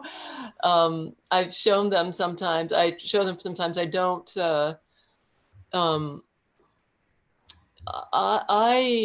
I mean, and those Tim and anyone else who's an artist that would it when you at a certain point. What am I trying? There's many different things I could say about what it means to do an art, but with this work, I do feel like it's not about me. It's about something that I'm honored to be able to serve and to do. And also, like lately, right now, I'm working on book 3, so that's Vibhuti Pada, and it's often translated as powers. It's like on one. I mean, I do think it's important. The paint. One could consider it a special power in a way, like a siddhi, to be able to focus on the Yoga Sutras and create and do the paintings. And it's a great thing, and it's a great, and I am honored, and this has been it's my practice, and it's how I'm learning. And I think also at this point is also very much another thing I'm very aware of is that it's pointless. It's pointless unless it's in the service of spiritual practice. It is not about, and as that, I certainly, the work is something that I do think should continue, because I think that, because it's, like I said, when I started putting it out there, it's not about me. It's not meant for me. This is about something. It's about something that can help people. Absolutely. What I've been musing on, particularly in thinking about also your tarot work, is we have so many young men in the world right now. About 90% of the audience of this YouTube channel are young men between the ages of 18 and 44. And there's huge confusion among them. It's like chaos, right? And being a child of the mid 20th century, I remember the movie with Albert Finney called Alfie. Mm-hmm. And the lead song of that movie is "What's It All About, Alfie?" Mm-hmm. Right? And the issue is that we're born into a world that seems like chaos, and it's so much more information than our ancestors even 400 years ago had to face. I just always think of the statistic that I heard once, that the average person of the 16th century was only exposed to as much information in a lifetime as we receive in one edition of the New York Times Sunday edition. Okay. I can believe that. Right. So, and that's only 400 years ago. And so we've really been overwashed with so much information, and we've had the assault on the Christian tradition from the scientific method for 500 years. Okay, as Jungian sometimes say, 500 years ago, God fell off the roof of the cathedral and into the psyche of man. And yet, you know, most of us were brought up in the church based on this old approach that, you know, never touched me. Okay, it never touched me. I mean, I've had many numinous religious experiences, including in churches, but not because of the Christian message, and or not because of it per se. And so we all have to find a way to get into our soul what it means to be a human being today. Okay, I mean, in the end, it's that. And it seems to me that it's the root of all of our perils not to understand that. And, you know, I see the Yoga Sutras, and I'm not saying that it's the end all be all, but it also happens that I'm reading the Bhagavad Gita right now 3 times in one go. So we're actually reading it 4 times in every video, but they contain so much advice that is no longer resonates from the Christian message, which it can do from the Christian message, but we have to have a perspective of how we're going to look back at the Christian message.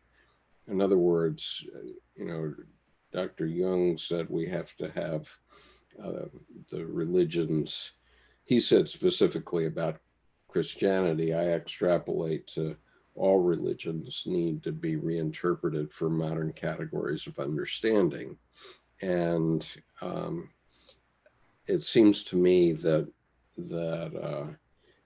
you've achieved that in a very special way, because not only have you given us the explanation about what this sutra is about, which is fine, and you could read that in a book and put it on the shelf like your Bible and like your Quran,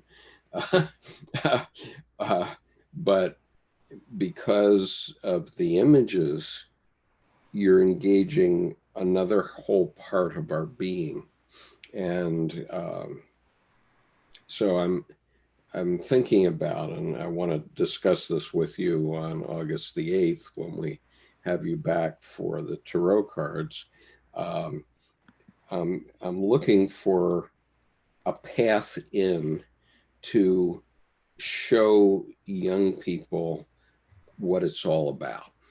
Okay, and it seems to me that your work with the Yoga Sutras is an excellent one, because obviously many Westerners have been drawn to yoga, and you know, God knows Debbie and I have been involved with Tibetan Buddhism for 26 years now, and yet your presentation in your volume 1 told me more about what I should be getting out of my Tibetan Buddhism practice than I have ever gotten from going to Tibetan Buddhist meditation sessions and teachings. Wow. And so, I mean, maybe that's a function of me and my personality, because I happen to be very intuitive. So in Tibetan Buddhism, I just sort of fall into the meditation practice, but I don't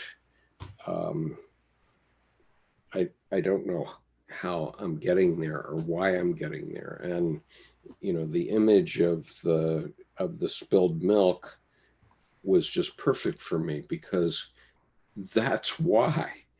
I mean, we live in a world of chaos that we have to be able to sort out. And the only way we can do that is if we look inside and look deep inside and understand what it is that human life and humanity is about. And that's all it is. Yeah, I like the spilled milk also in a way because it's also so ordinary. It's Sure. not like you know, we all deal with tragedies and difficulties that are big, and those are hard, and they definitely lead us to the spiritual path, the big difficulties that we deal with. The spilled milk is just like the thing that makes you irritated or annoyed. It's happened. It's just the ordinary everyday stuff that that also still, that regularly, all the time, encrusts us with what prevents us from seeing our true nature, because we get involved with all these little problems and things that happen that do require our attention, but it's just so ordinary also. I like that about the Right. And ordinary. that's the way life is. Worse than us too, you know, where you start yelling at somebody because of it. Yep, you're spilling milk all the time, and the question is, how do you draw yourself out of that and find your own humanity and the humanity of the other in the situation? I mean, it seems to me so important, and yet you know, most of us don't have a clue. Um, and so I really appreciate this work. Let's ask for other questions, because it's been a long session, or other comments. I see that Amber has also said some stuff here in the chat that I hadn't been paying attention to the chat, and I just opened it up, about Purusha. And I didn't have time to read it all, but I don't know if she wants to say some of that. But also, I just want to say that Purusha, that I know that Jung did equate it with the self, but he said a lot of different things about it. But also the concept of Purusha is very different from Vedic times to like the Yoga Sutras, to also like the concept of Purusha, as I'm sure you know, that the concept of Purusha is a man in the Vedic literature, that Purusha is a being, that is the primal being. That's not what Purusha is in the Yoga Sutras. But you can't just talk about one Purusha. A friend of mine, Professor Bill Moria, he's at Berkeley. I mean, I think he's putting out a book on, or I saw a lecture of his actually on the development of Purusha. He didn't even get to the Yoga Sutras, but what the concept of Purusha is many different things, as I'm sure you know, but it does encompass everything that Jung was talking about and everything that you said. The only point that I was making is that's not what Purusha is in the Yoga Sutras. That's not the concept of Purusha that is active in this particular branch of philosophy. Right, and that's certainly fair enough. And you know, Dr. Jung was a man of a different time. The lectures that he gave on this topic were lectures that he gave shortly after a 6-week visit to, or maybe it was a 3-month visit to India, but half of it was spent sick in a hospital. Right, but like you said, the main thing that I got from looking at them is it's just sort of amazing how much he got right. Yes, well, and certainly he was looking at this work for many years, because that's part of the numinous experience I've been having with the Gita, which is that he put one of the key statements of the Gita right next to Philemon in the Red Book, and so that he talked about, well, I can leave hints, but I can't really talk about this because nobody will know what the hell I'm talking about. And he put that in the Red Book in sometime between 1913 and 1918. It was 25 years later when he was doing these lectures at the ETH. So you know, obviously he had been looking at this stuff for a long time, and so I think he did quite well. But I think the issue is, what can we do with it now? Okay, and that's the essence of the beauty of what I think you've done, which is to show us what we can do with it now. And you know, I could care less about the fine points of the definition of Purusha. Okay, there are plenty of scholars who spend their lives doing that, and you know, as Thomas Arst, who was one of my mentors, said, probably nothing revelatory will come of it. You know, out of the university, because in the universities people are arguing back and forth about this or that, and the point is, what are we going to do with it now? How can we use this now? And I think that what's beautiful here is that you've shown us that this is a living, not only a living document, not only the Yoga Sutras being a living document, but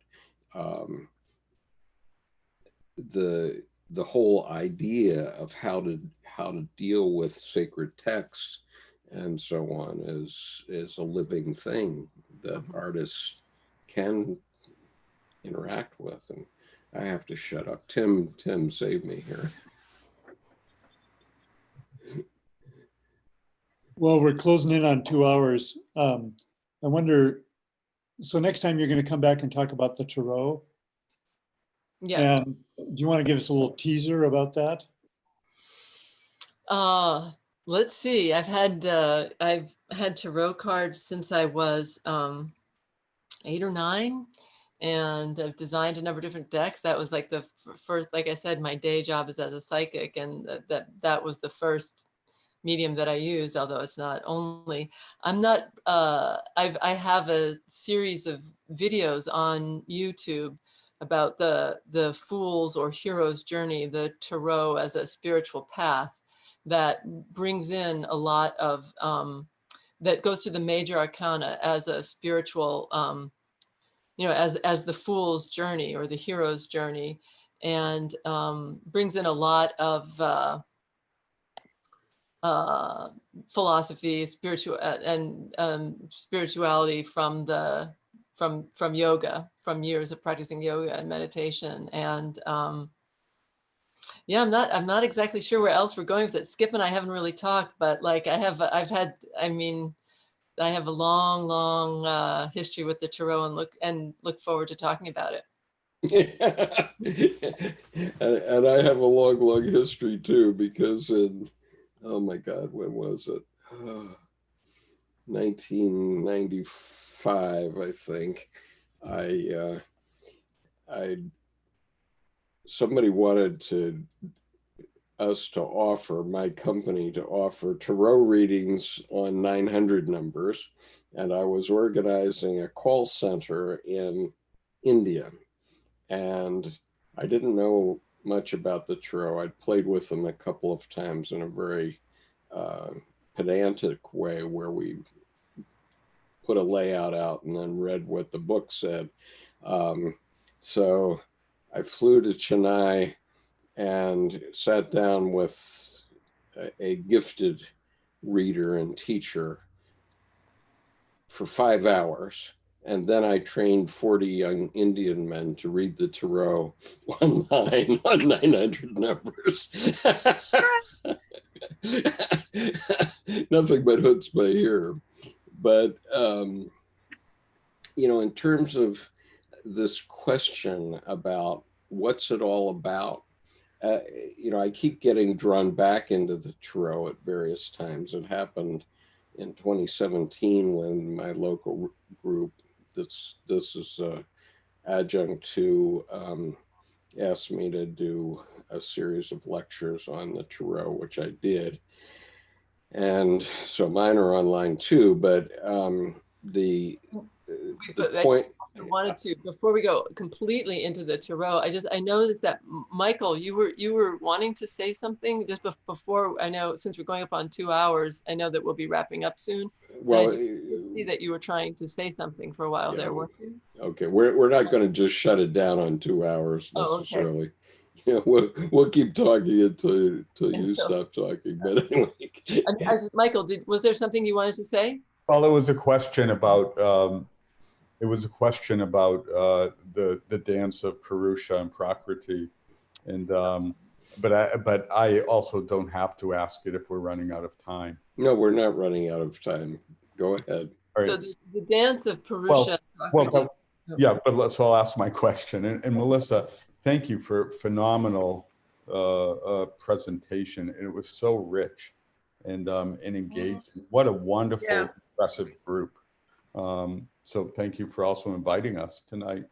So, you know, Jungian work in some way is about the holding intention and the balance of masculine and feminine energies. So the dance of Prakriti and Purusha, let's say, or the marriage of the king and the queen in alchemy. And so it's really about how do you balance and hold these both energies in tension without being one-sided. And so in some way, as Skip mentioned earlier, spirituality is considered to be more masculine in the sense that it's sky oriented, it's ascension oriented, let's say. It's the lingam, right, where the feminine would be considered to be the earth, and let's say groundedness, let's say vegetation and menstrual blood, all this sort of messy, grounded, heavy stuff.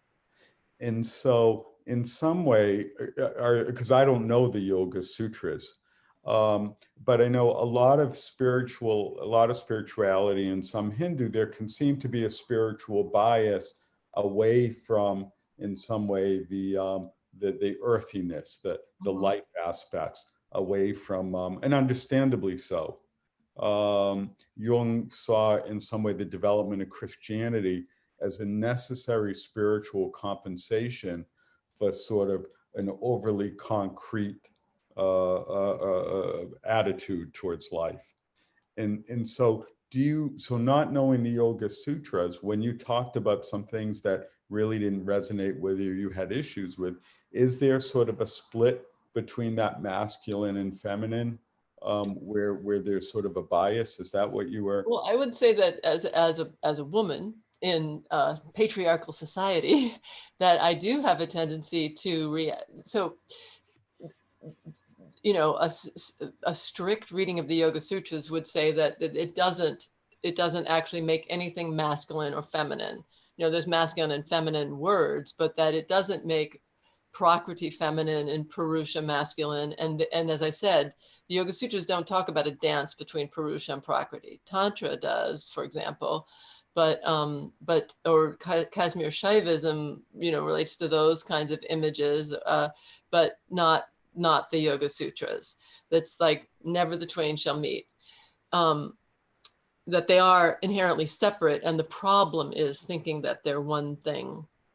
I would say that often when I am experiencing some sort of resistance and certainly with the yoga, I was experiencing resistance to the notion of the separation, and I was experiencing that, whether you call it masculine or feminine, or the idea that being alive is bad, and that you want to get off this, like, with the Yoga Sutras, part of the idea is to get off this cycle of life and death. You want to, like, use up your karmic bank account so that you never have to come back, you know, and that would be counter to what I feel to be a more helpful way of being alive in the world, which is to embrace the experience of being alive.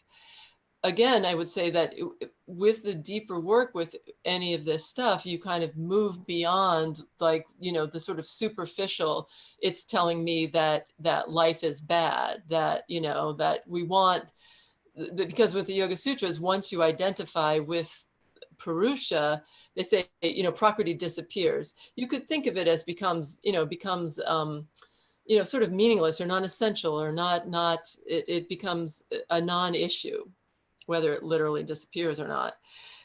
But that's what you, but when you say that it becomes a non-issue, that's very different from saying it disappears. And I would say that is what I was responding to.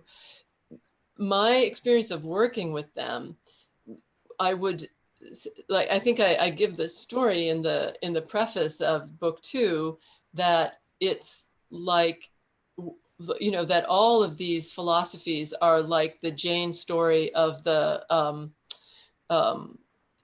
6 blind men with the elephant, each placed around at different places. And so, you know, the one feels its legs and says, oh, it's like a tree trunk. And the other one feels the tail and says, no, you're wrong, it's like a snake. And the other one feels the ear and says, no, it's like a palm leaf. Like, none of them are right. None of them are all the truth. And the truth is not all of them put together either. The truth is something separate from all of it and bigger than all of it, that encompasses and goes much, much, much more beyond that. But each of these philosophies is saying, like, look, think of it this way. This is going to give you a piece of it. This is like, they're all the fingers pointing at the moon, and none of them are the moon. And the yoga, the idea, there is something interesting and helpful in considering this. This is my personal way that I continue to work with it. It can be you will understand, it can help you understand something. It can be helpful on the path to think of these two as separate and never the twain shall meet. I personally don't, I would tend more towards something that is more about like the interaction or the union of the two, or, that does embrace that like messy, feminine, being alive quality. But considering them to be entirely separate. So I've talked before about this experience that I had. I was meditating once and I was going like, let me experience myself as the self. Let me experience myself as the self. Please, I want to experience myself as the self. And I hear this voice in my head go, I want to experience myself as the seer. That's what I was saying. I want to be the seer. I want to experience myself as the seer. And I hear this little voice in my head go, why don't we just stick with the scene for a little while? And it was like this whoosh, like if you stick with the immensity of the scene, the immensity of Prakriti, it is everything from a sneeze to the garbage pan, to the universe, to a dust mite, to the thought in your head, to the concept of anything that you can name or describe is Prakriti. All of this dance, that is Prakriti, that is life. And the idea that Purusha is just as immense, these two huge, immense, eternal powers, whether you think of them in a dance or completely separate, by considering them completely separate and just sticking with the scene, here's another thing. If you are sticking with the scene, if you are truly observing the scene, you are the seer. It's like, but in order to understand the immensity of the seer, you have to allow yourself to experience the immensity of the scene. Yeah, I want to go back to the issue of masculine and feminine, which obviously is fairly major in Jung's work, but I think he was a man of his time. He was born in 1875. And I think that there are new ways to think about these things now. And I'm really personally resisting the ideas of masculine and feminine. And just to give you a couple of my thoughts on this, one is from the Radiant Sutras from Lauren Roach, which is, again, Shaivism, so it's different from the Yoga Sutras, but it's from the Vijnana Bhairava, which is Bhairava Tantra. He says, just one paragraph of what Les says. The Bhairava Tantra is set. Bhairava, the Vijnana Bhairava, yeah, Bhairava. Okay, sorry. It's okay. Bhairava. I need somebody to teach me Sanskrit sometime soon. You might as well be corrected, because then now you'll pronounce it correctly when you're pronouncing it to other people. The Vijnana Bhairava. Vijnana Bhairava. So this is from the Vijnana Bhairava, which is 112 sutras. But this one paragraph sort of sums it all up for me, which I really like. He says, the Bhairava Tantra is set as a conversation between the goddess, who is the creative power of the universe, and the god, who is the consciousness that permeates everywhere. For short, they call each other Devi and Bhairava, or Shakti and Shiva. They are lovers and inseparable partners, and one of their favorite places of dwelling is in the human heart. And,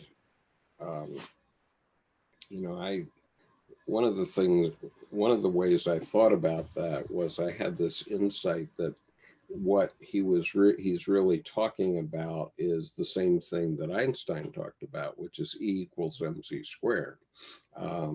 And what I've been trying to do over time here is get away from the traditional logos idea that has been sold to us by Christian theologians for 2,000 years.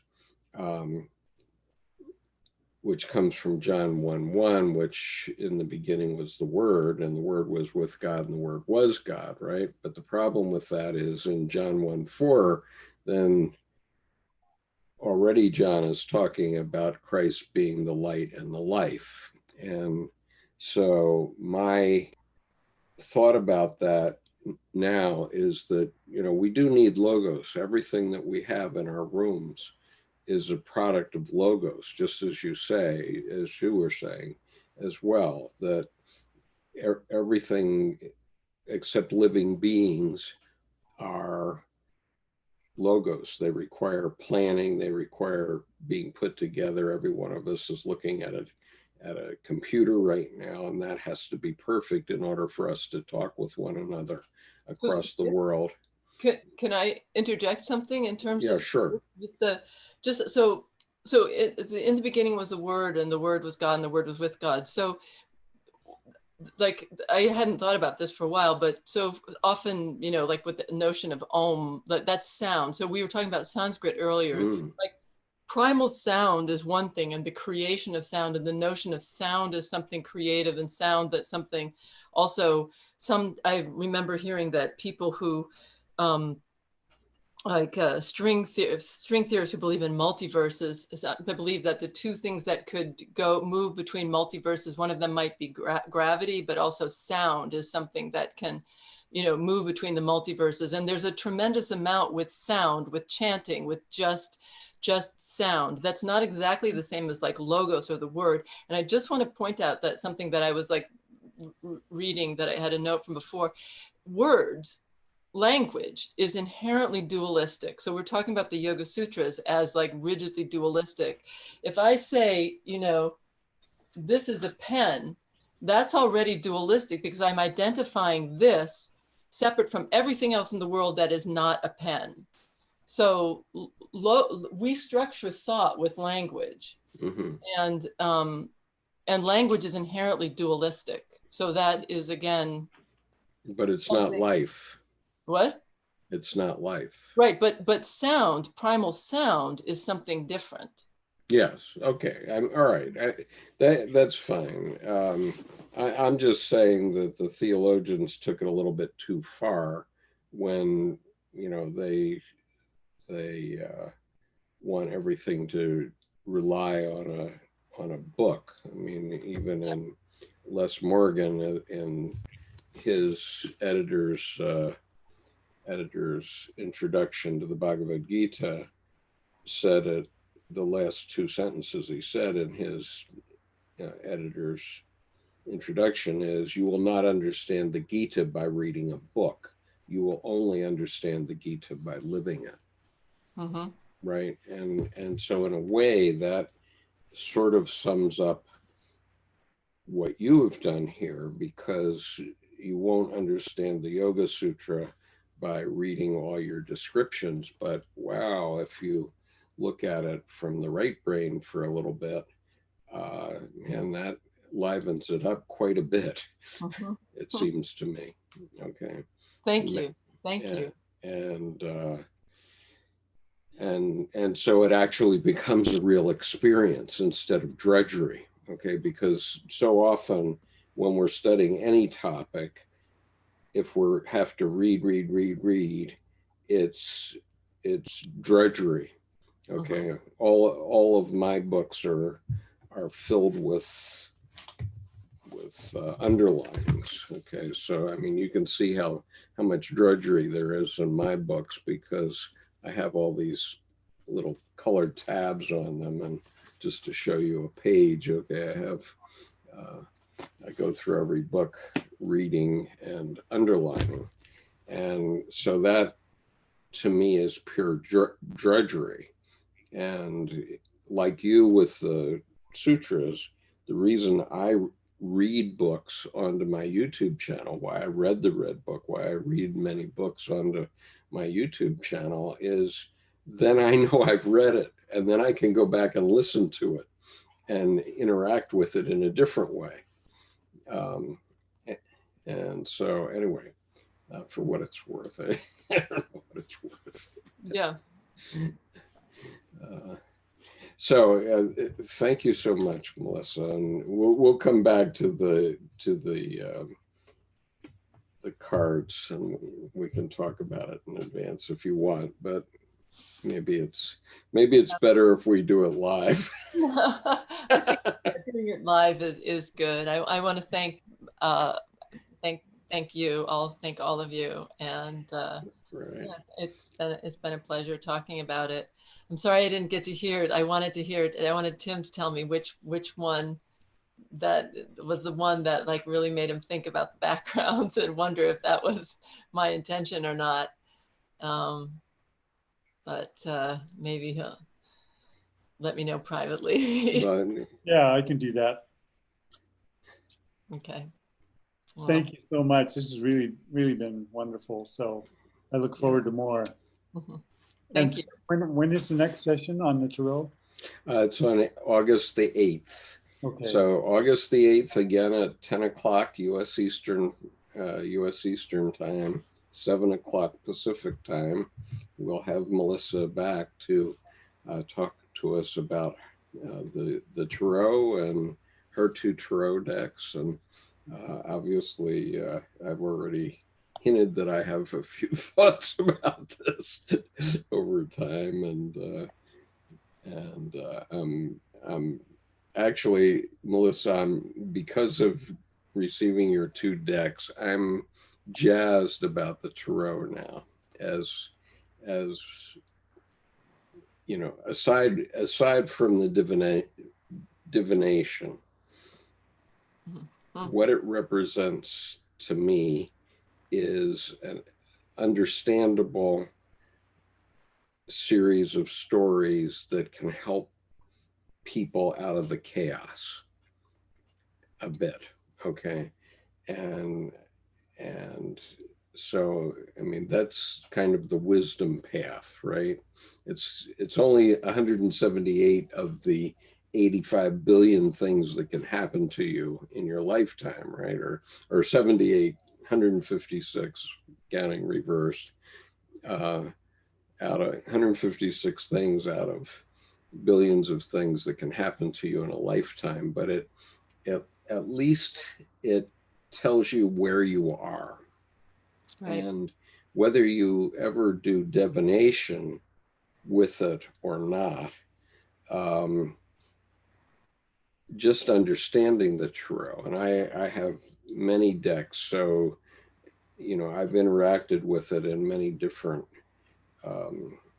with many different imageries, and the more I'm getting into it now, again thanks to you, I'm even more enamored with it than I ever was.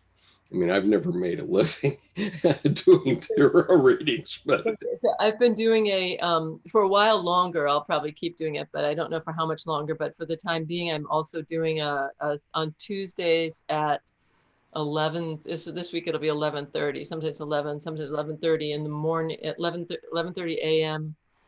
Pacific time. I've been doing a seminar with people that we've been talking about the Tarot, but also more guiding people through their readings, doing readings, understanding the Tarot in the context of doing a reading. So anybody who's interested can email me at melissa@melissa-townsend.com. And there's more that, you know, if you want to see the decks in advance, that you can see pictures of the decks on my website, melissa-townsend.com.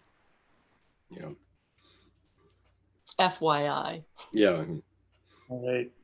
Thank you so much. Thank you. Yeah, thank you, Melissa. Yep. So thank you. So just in terms of future events, at 7.5 hours from now, I'll be doing a session for Asia, primarily about Thomas Arst's essay.